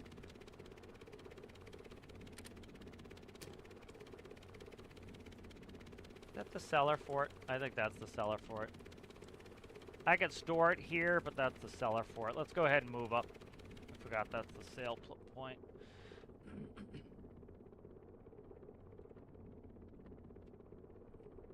We get a little closer. You know, so there's plenty to do. I often ask the people who are like, there's nothing to do in career. I'm like, what do you want put in the game? And I rarely get an answer. I'm like, you know, I could tell you 1,000 things I would want them to add to career. But like, I'll ask the people who like think career is super boring, like, you know, and they're like, oh, more search and rescue. I'm like, okay, well, what do you mean? Like, the vast majority of the missions are search and rescue. Like, explain to me what you want. Like, I could tell you what kind of search and rescue missions I'd like added. Like, I think it'd be cool for them to put a well or a cave, you know, a land cave, and somebody goes missing, you got to walk through the cave and find them. I think that would be different and interesting. But there are tons and tons of missions. Oh shit! And I think a lot of people have like never even scratched the surface on all the missions, because, you know, people be like, oh, I've never seen that mission before. And I play a lot of career, and I still get new missions that I've never seen before, and new vehicles that I'm like, oh, I, you know, never saw that one. It was like, oh, they put that in like 6 months ago, and it's like, they do a pretty good job of sneaking some of these things in too that you never see.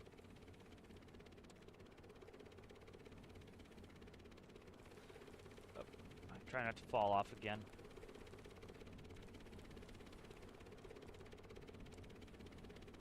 Let's see, pop that. This should be, I'm just checking.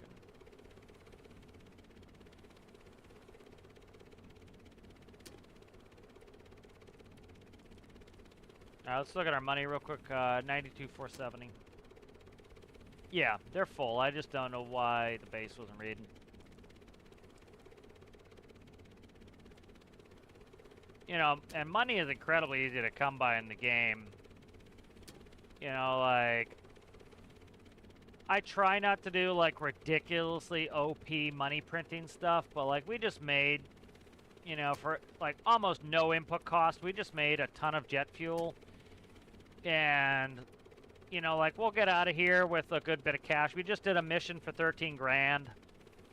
Everything's really cheap in game, so it's like this whole vehicle's 34. So we just did a mission that like in real life, this helicopter would probably be, I don't know, maybe a $3-4 million helicopter.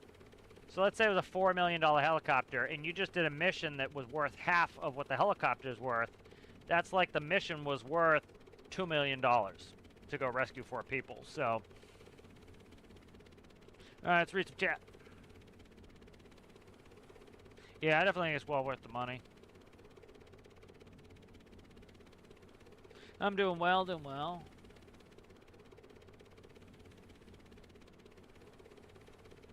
I'm Vault 2, yeah.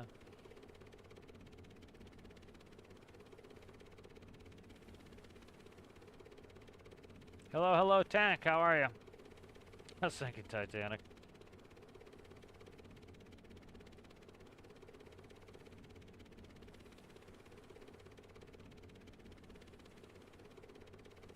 Thank you much, Tank. Yeah, you know, it's kind of too many cooks in the kitchen sometimes, but it's also like, I think a lot of people miss what a sandbox game is.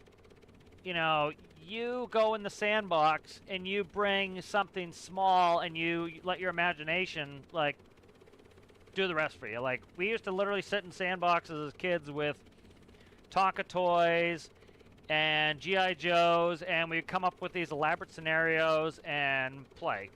You know, and that's what you're doing in the sandbox game. I've never been interested in story games. I get so friggin' bored. I don't care about these characters. I don't want to hear about their stories. It's just not the right type of game for me. And so I've always liked sandboxes, though, because I want to be part of the story, and I want to make up my own story. And I couldn't care less about these characters in story games. You know, and like I bought some really popular story games like Witcher and just couldn't get into it. And so I get that there's a lot of people in the community who they want a story game essentially where it holds their hand and tells them do this now, do that now, do this next, do this next, do that now.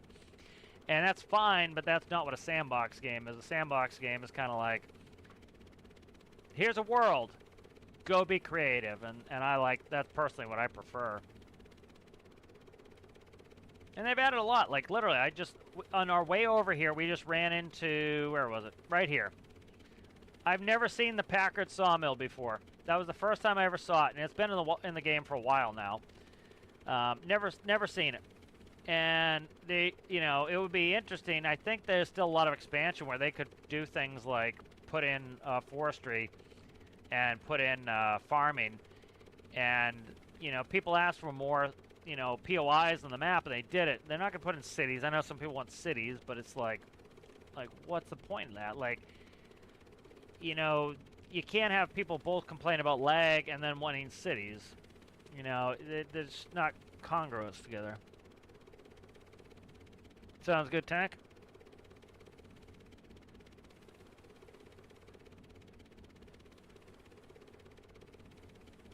Oh, yeah, nice.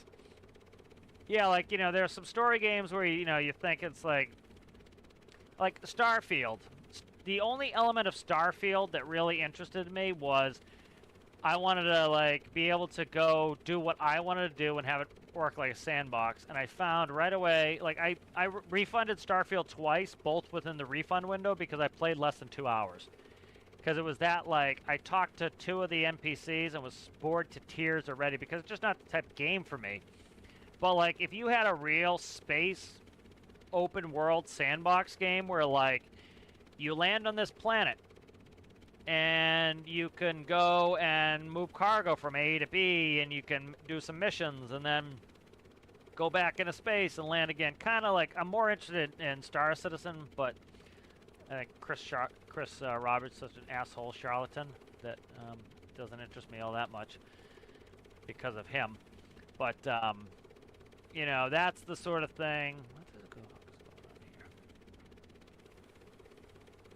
here? See, this very well could be air. It looks like, oh my god, you're moving huge quantities of fuel. You're not. It's probably air.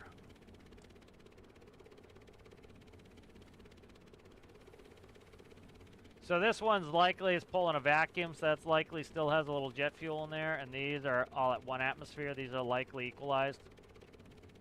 We'll see. Alright, so the money just stopped right now, so we're empty.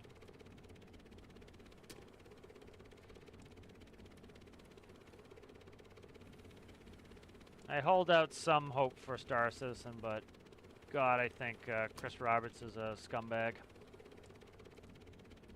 Now, you talk about games that are like just scummy and trying to pull money out of your pocket. That game is way up there.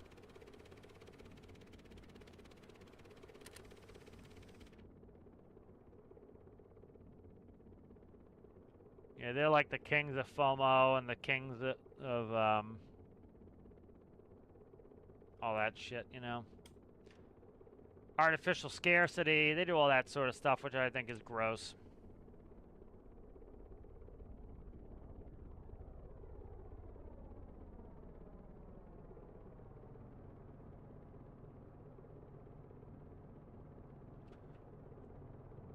Yeah, it's like I can't think of any AAA game that I'm interested at all. Like I probably couldn't name any right now just because I haven't liked any of them so long. Like GTA, I used to like GTA, but like I don't want to do any of the stories in it. Red Dead Redemption, you know, I liked the first one, and I played, what is it? Was it Red Dead Revolver, I think was before that. And I played that. But like I just couldn't give a shit about the people in the game. Like the open world online, if it wasn't full of like screeching children, would be more interesting to me. But you know, like I used to like to do Arma Life because it was completely open world. You know, you do exactly what you want to do. That's always appealed to me.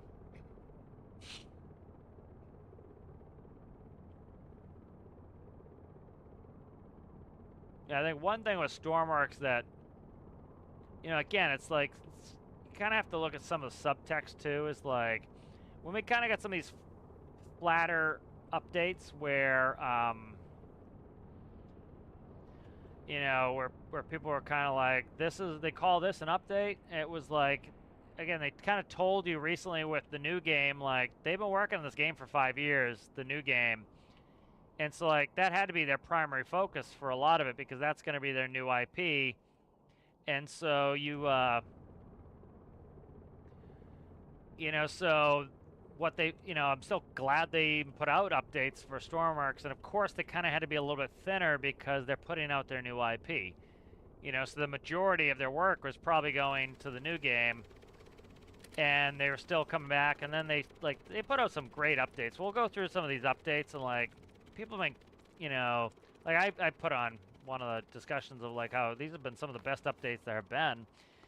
And people are like, you call these good updates? I'm like, yes, absolutely. Like, these are fantastic. Like, the stacking nodes, the folders. They did the RPS throughput, which was something that I know Sargent and I both have asked in the Q&As, and Deltar seemed interested in during the Q&As, was the ability to do PTOs. There's one right there. This is a cool island. I like this island. I wish I could build on this island. This would be a fun island to build on. It would be a, you know, so like, you know, Sargent and I both put in questions for the Q&A about PTOs, and that was something we got in one of the updates. And so you can pass RPS information through. So you can have a power unit like a tractor, a farm tractor, and you can have, you know, say a baler, and the baler can actually take RPS off of the engine like it would IRL. And that's something that, you know, for those of us who are interested in the actual mechanics and the machines, is really cool. And it was something that, you know, the community asked for in the Q&As and the devs gave us.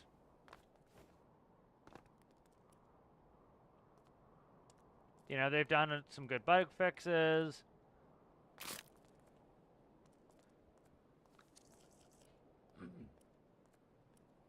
Yeah, if we get a second here, we'll go through some of them. But it was like, they've done some great updates lately. And, you know, and people... And there have been some that have not been for me that I don't care about at all, but I realize, again, that the game's not built just for me, so I'm glad that other people are getting the things they want as well. Like, you know, flexi belts. Flexible belts for ore is great. That was fantastic. And it was also hilarious that it happened right when Alistair was doing his mining challenge. So people got to get the flexi belts put in for their builds, which was great, you know. You know, they put in the new, the pontoon blocks, you know, so, you know, I thought, you know, would it be nice to have one-by-ones? Absolutely, but I think there's also the thing, too, is that where the devs are afraid, too, of confusion where, you know, you got some people, they don't bother looking at the settings, they don't bother reading anything, they don't bother doing any research, they just jump in the game, have a million problems right off the bat, so they have to kind of build to that audience, too, where they don't make it too confusing right off the bat. And if you have essentially buoyancy blocks that look the same as everything else, I think the fear is probably legitimate that, oh my god, people are, you know, new players are going to build something out of buoyancy blocks and wonder why their ship is upside down. You know, and so by building them 4x4, there's no other block that's 4x4. There's no other even block. And so that right away tells you this block is different. Learn what this block does. Now, do I think they always need to be super cautious and build to the lowest common denominator? No. But, you know, they don't always do that either. They build to, you know, seasoned players, and they build to new players alike. I think that was another cool addition. Like, I thought it was a little bit big and clunky until I saw it on some people's builds where they build pretty much, you know, pontoons looking exactly like they should look on a seaplane. It looked pretty neat. You know, and I still do mine with, I do a little bit of negative fuel mass, and that's how I like to build mine, and they come out great. And, you know, if people want to build them differently, they can do that as well, you know. I'm just trying to grab some cash here. I would like to buy military base, so that's one of the reasons I'm doing it. So again, one of the ways you can keep having fun in career, and I play a hell of a lot more career than most, is keep those goals in mind and keep working towards them. And so one of the things I'm doing here is I'm planning ahead for my goals. And one of the goals is money. And so the military base allows me to bring in a plane,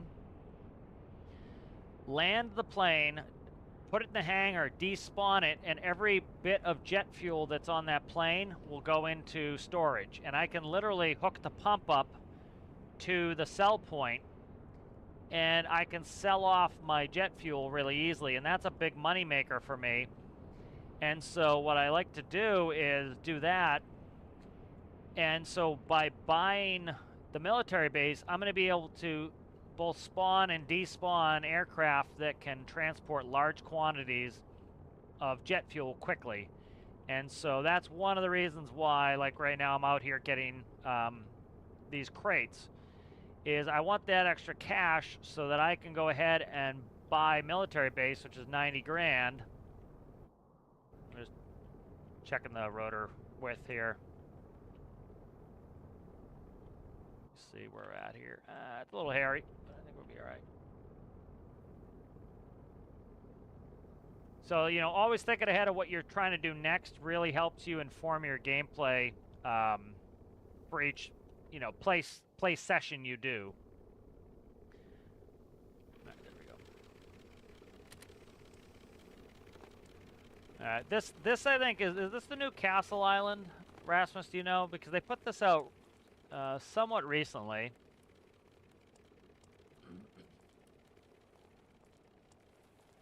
You know, it wouldn't surprise me if they, you know, with their new game going, you know, they've got zombies that attack you. I know, like, I'm not interested in zombies, whatever, but the actual, like, logic of having them attack you is interesting, where they could, you know, put in, like, people have been asking for enemy AI for, like, the military stuff. And so could they then take that, the information they gained from that, and put that towards that? Possibly. This is a neat little POI.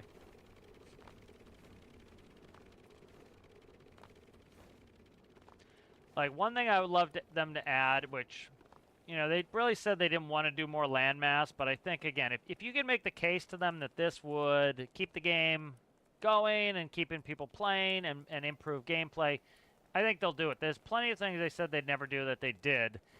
And it was, you know, people showed an interest in it, or they made a breakthrough, they realized, yep, this is possible, we can do this. It's not going to have any negative effects that we don't want it to have.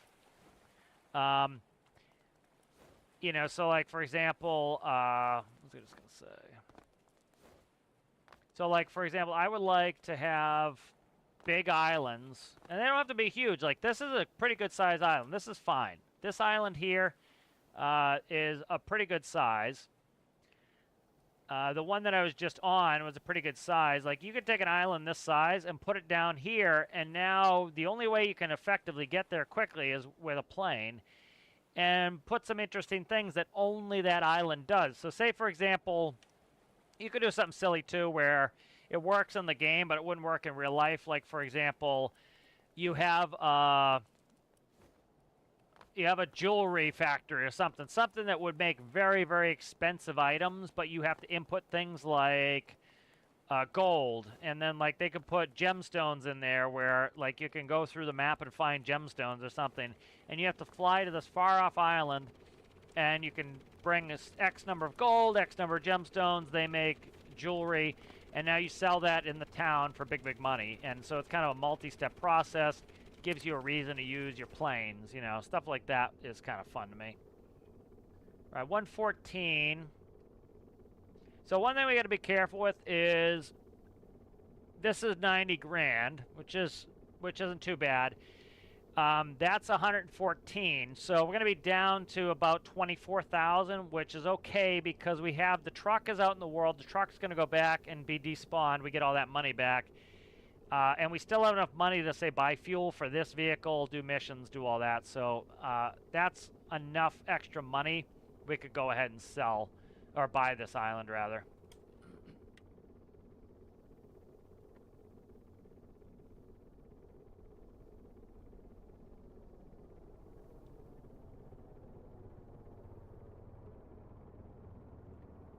You know, that's something you know you can do in real life that's not good. Is if you run too lean, you end up you can't invest in the things that would make you more money, right? Like if you spend all your money on an expensive car and then you can't go to college and get the degree that gets you the job that makes you more money, well, the car is an anchor. You know, if you bought a cheap car, went to college, got the good job, now you can get the good expensive car because it's a small fractional amount of your income, you know. You know, you go out there, you buy a big expensive car, and you don't have a house yet, and so you're stuck paying rent because you can't afford the down payment and the mortgage. You know, so that's, you know, you're like, okay, we'll get the cheaper car, we'll save for the down payment, and then we can get the house, you know. So it's like that type of thing, doing it in the game where you don't want to go too lean on cash.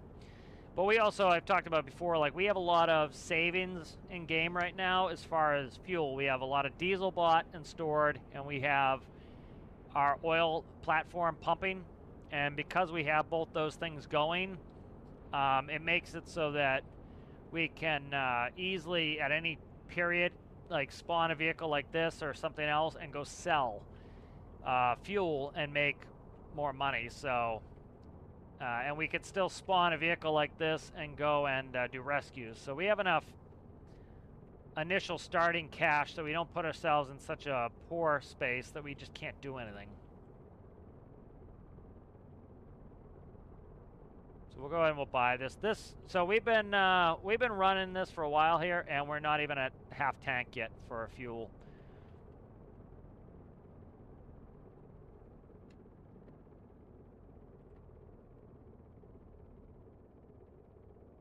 Make sure we scroll down a little on speed. There we go. All right, so we'll go buy this. All right, so this is ours now, which is good.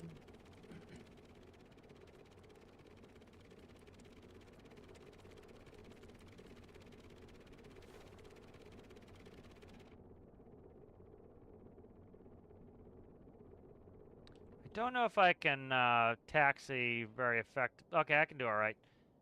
I wanted to make sure that the ground idle was high enough. This is how helicopters, or some helicopters, taxi IRL, is they just push their cyclic forward essentially, and then they can steer with their nose wheel. And so at first, when I first had ground idle, I had it set too low, and I couldn't taxi. So I wanted to make sure I knocked it up enough that I can taxi. So helicopters will do, they'll do taxi and hover taxi. So hover taxi is when you go above the ground and you fly, but you just do it right above the ground. All right, let's shut down. I can't remember when they added the second workbench. This hasn't always had a second workbench. I think it was when they did the dock bench.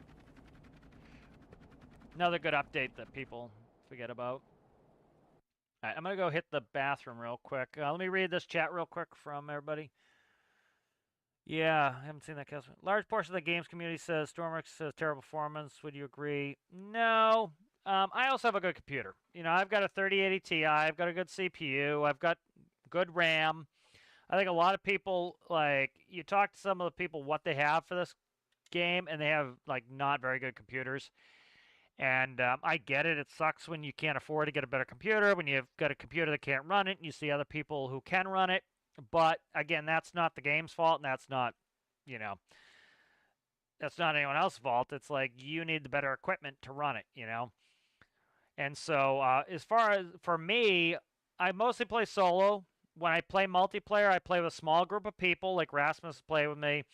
Um, we I host, so I always get the best performance because I'm hosting, but I'm also taping. I'm also recording it. So, you know, I kind of need to have it on my machine so that it tapes, or I keep saying tape, records it fine. And then, you know, they'll sometimes get some lag, but like literally some of the guys, like Citrus is thousands and thousands, Rasmus is thousands of miles away from me. And we can play multiplayer with six, what do we have, six, seven people maybe, Rasmus at most. I think I usually limit it to six. And, you know, the people with bad internet connections, you know, not so great computers will struggle, but the rest of us don't. And we had some pretty complicated machines going, but also keeping it reasonable helps.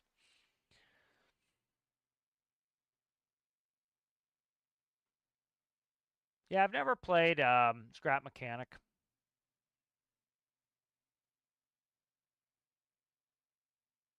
Oh, really interesting.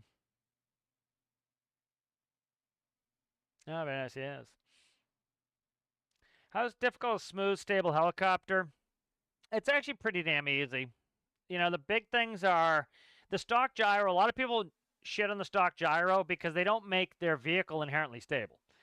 And so what they think is that the gyro is a magic box that fixes all of their design flaws. And that's not what the gyro is. The gyro is just a set of PIDs, and it tries to always give you a zero.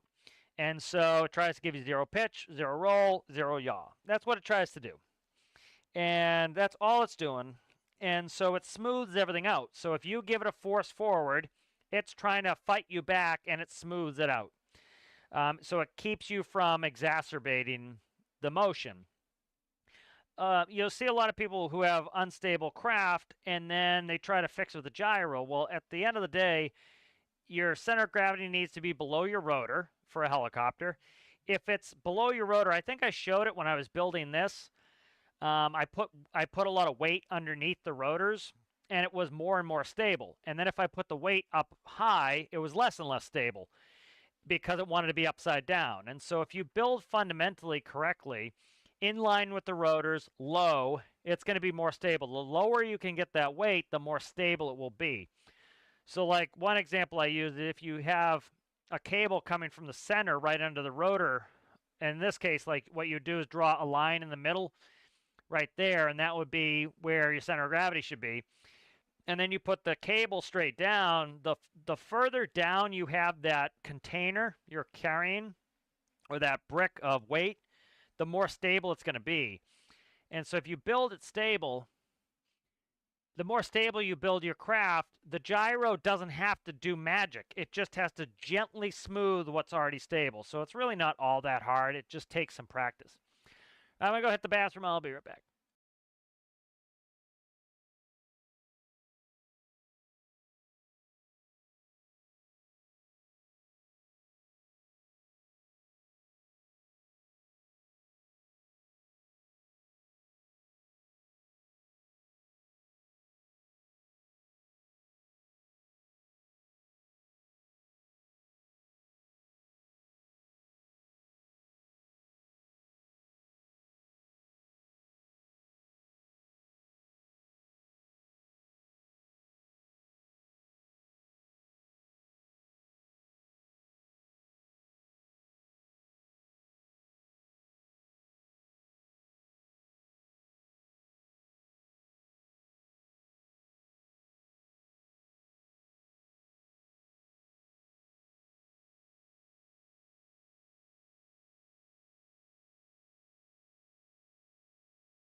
All right, I'm back. Let's see. Yeah, 5 or 6 I think we were using, playing with Rasmus multiplayer. Oh, that's interesting, yeah. All right, good. So, we got the helicopter. Let's go ahead and what we're going to do is grab a quick plane. Let's see. What do I want to use for plane to get back? We're just going to fly back. And then we're going to bring the truck with hopefully full of jet fuel back to the base. This is all my Lua test bench. Highly recommend doing test benches. And like you see how iterative my design, like my save, iterative's not the right way to say it, but I've got a lot of backups here. You hear all these horror stories of people losing their builds. This is how you prevent that stuff. Lots of backups, lots of iterations. You know, I could at some point I need to go through my vehicles folder and clean it out and get rid of some of these things, put them on a backup that I'll never look at again, just to be like, because I hate to delete stuff. But okay, let's take the Career Build Series seaplane, and we'll head back. So this is going to get my new panel.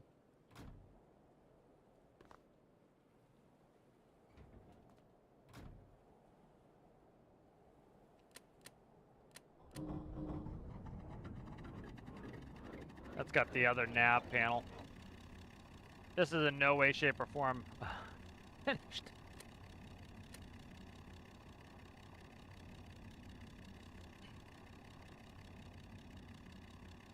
But sometimes like bringing out a build that's not done will help you get motivated to get working on it, because like, it's not anywhere near where it needs to be. But this was a little seaplane I made to for the Career Build series here.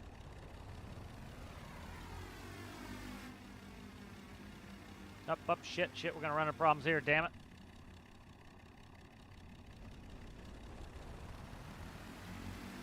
I gotta...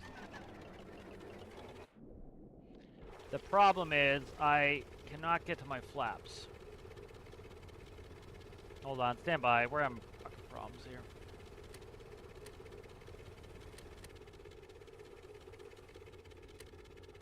See, I have no clue where this is as far as, like, I don't even know if an electricity is not needed on this. That could be a problem, too.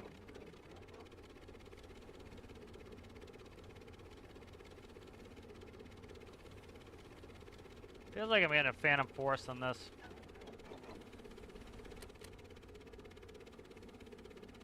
Okay, see where we're trimmed down? That's the problem right there.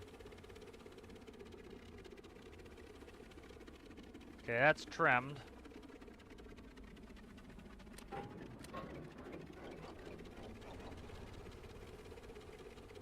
And something is up with the thrust there.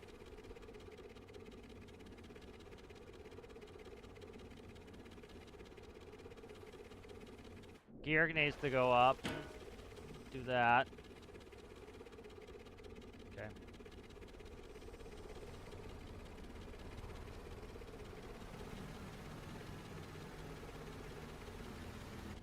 Alright, I think this is not ready to be used yet.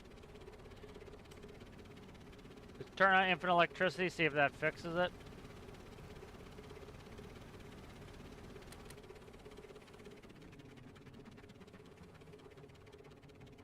Because it could be an infinite electricity problem that I do not know, because as you can see, this is nowhere near being done.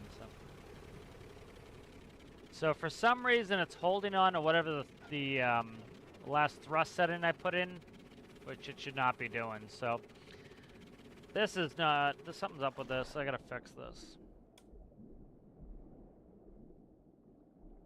Let's fix this before we dick around with it. Where the, it's on the map is why. Yeah, so let's not take that. That is not anywhere near ready. Waiting for cash. 32. Figured we'd take it because it was, I'm going to put smaller rotors on this. I kind of wanted it with the big, huge rotors, and now I'm kind of like, nah.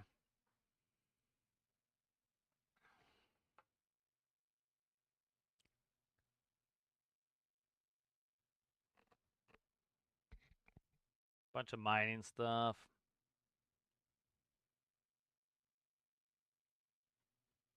You just take the canary, but I'm trying to think of what I want to take.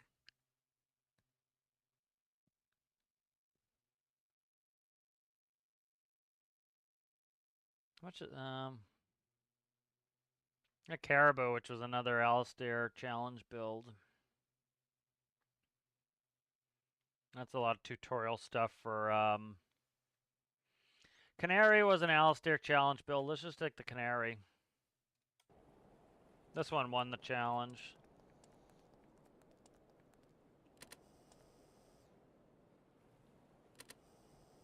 So one thing I like to do is I'm trying, I always like, so one good goal for yourself in the game period is try to make everything yourself. There's no shame in not being able or ready to do it yet. But like, if you have that goal of always trying to be able to build everything yourself, you get better and better. And so like, right now, these are all Basiliscus's gauges, these 6 panels here. And so now that I've got a little bit of experience with some Lua and being able to like, it's mostly, I'm using AI to help me with it because I don't code for shit. And so, I'm prompting it to help me code it up, and then also learning the math the game needs. That's a big help with that, is learning the math.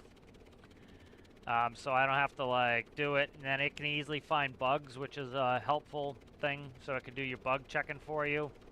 And it also is really good at annotating, so I can go back and hand edit the code because I can easily find where the code is. And so what I'll probably end up doing is making my own 6-pack. And then, so I can have all my own stuff in here.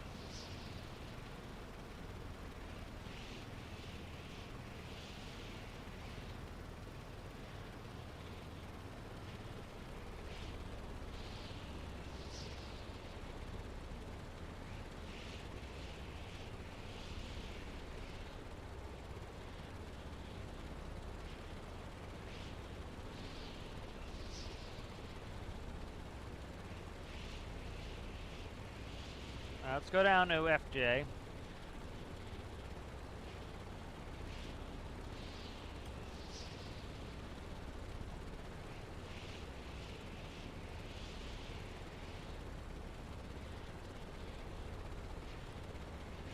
do,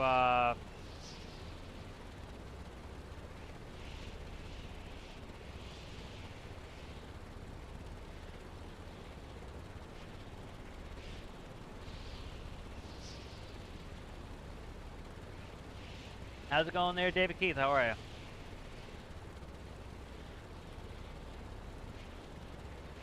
So some panels I like to redo is, so like, one thing is, if you look, this has the old autopilot panel I used to have, so the new one is much, much better, and the new one also incorporates, it gets rid of these 2 panels here, so essentially these 3 panels are all in one now, and that really helps a lot. And then the bearing panel I want to redo and make a proper FMS nav panel with lots of different pages.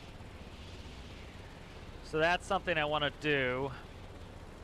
MFD, bunch of things I want to work on. So, one of the reasons why, like, for example, I didn't want that helicopter to go super duper fast. Like, this right now is doing 160 knots, and it's also, I've got the props pulled back a little bit to be more efficient. Like, I could pull them back more, and we'd slow down some more, but we'd be more fuel efficient. And so, like, we're doing a good, let's say 140 knots we settle out on. That's like, it's coming up on not quite double what that helicopter is doing.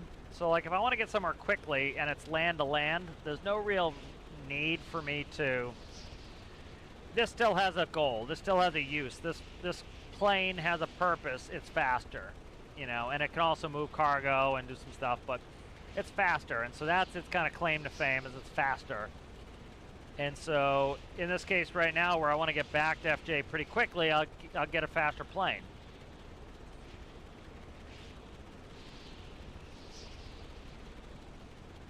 You know, I can't do the rescues I was doing with that helicopter, so I want to put in trade-offs in my build so I don't just have one build that I play with, you know?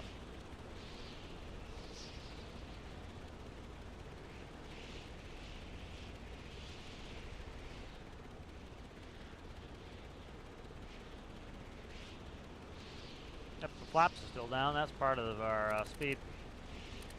There we go. We'll go faster with the flaps up. So now we're doing more than double what the helicopter was doing.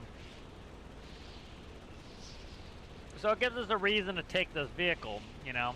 And I want to build in some of those. I want to build in some of those different capabilities in my craft so that they're fun to play with, you know.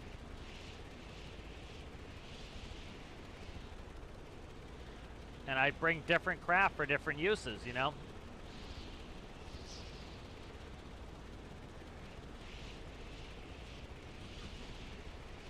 I think a real fun addition to the game would be things like, you know, again, I think it's good to be able to buy a factory or whatever, but like if you could buy a factory that say makes, oh, I don't know, sheet metal. Well, what do you need to make sheet metal? You need, you know, aluminum if you want to make the aluminum sheet metal, if you want to make iron plate, steel, right? So we already have the mechanics in game to go get the ore, convert it into the ingots. But we have nothing to really do with the ingots but sell them, and I think that's a good natural progression for the devs to add, where you say like, okay, well, there's a factory. You bring these ingots to the factory and it spits out a pallet of plate. And now places buy that. And so again, it's another step in the process where at any point you could just say, no, I'm going to sell it now. I've had enough, I'm going to make my money. Or you could continue the process and make more money. And it also, like, if you could buy the factory, I think that would be cool. All right, let's go ahead. We're going to kill the autopilot. All right, so props are going full forward. And hear the engine start screaming just like it would IRL. And then we start bringing the thrust back. Because we want to have prop full forward for landing. High pitch, low pitch, high RPM for landing.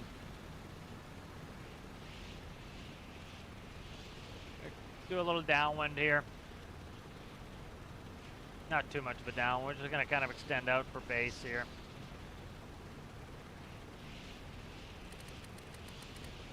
Alright, bring in our flaps. Try not to do it above flap speed here.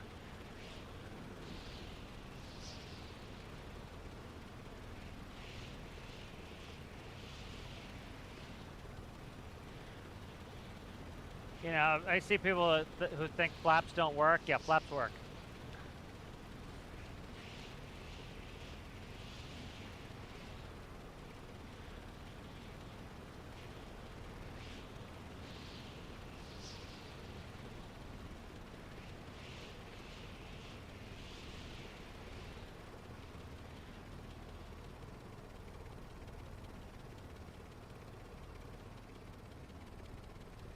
This would be a go-around IRL, but it's because I'm outside of the touchdown zone.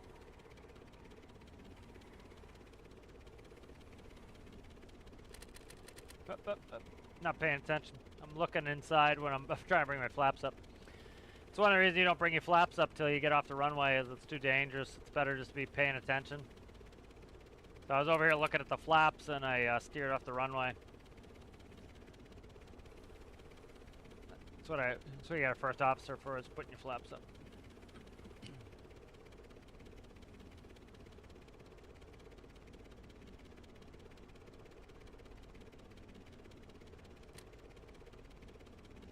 Okay, let's see.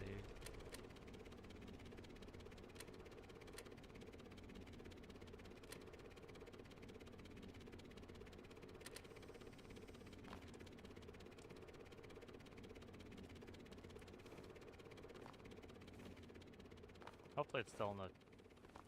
There. Yeah, it isn't. No, it isn't. Okay. Why are the engines not shutting down? There they go. There's a buffer in the fuel manifold And again, this is a thing, the devs trying to save people from themselves that unfortunately causes some negative effects. Again, trying to make the game easier for newer players is, before they had that big of a buffer in there. So what I mean by buffer is like, so the fuel manifold holds, I think it's like 30 liters or something.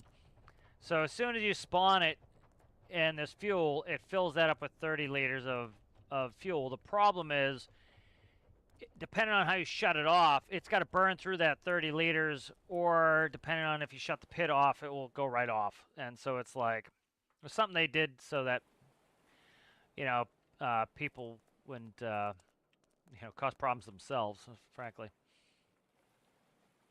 Crab boat in distress, 4,000, okay. We're just gonna teleport.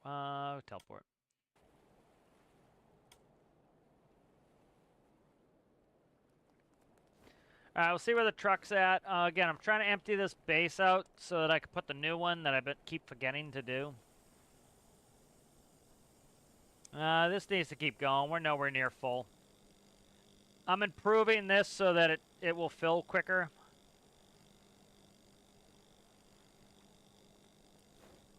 Let's see what I want to do. How long have I been streaming? Might take a break here. Might do some workshop later. I kind of like to work on some stuff. So let's go ahead and, it's a good stopping spot for us. Yeah, so let's go ahead and save it. Let's see, what's the date? 25?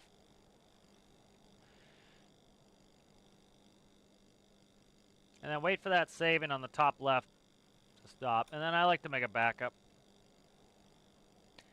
But yeah, so we made some good progress. Again, you know, have the goals that you want for the play session for, like, pretty soon, and then, like, far down the road. And if you do that, your career game's going to be a lot more fun. You know, like, I've got a lot of goals here. I want to get into mining. I need a lot of money so I can get all the mining in there. Part of mining would be easier if I owned this Brains train yard. So that's on my goal list. All right. I need a lot of money to be able to get that mining equipment out into the world. I would like to get Tethies into the world. Tethies is like, what is Tethies? Tethies is not cheap, I'll tell you that. Tethies is a lot of money. It requires a lot of fuel, so I need those things in order to be able to do it. I want to improve this more. I need to fix this trailer so that it can now, because in the future it will have three hose anchors here, and I want to make it so I have 3 hose receptacles here to fill this quicker, you know. So got a bunch of things I want to do, but thank you everybody for watching. If you like the video, give the video a like. If you're new and you enjoyed it, consider subscribing, and I'll see you guys in the next one.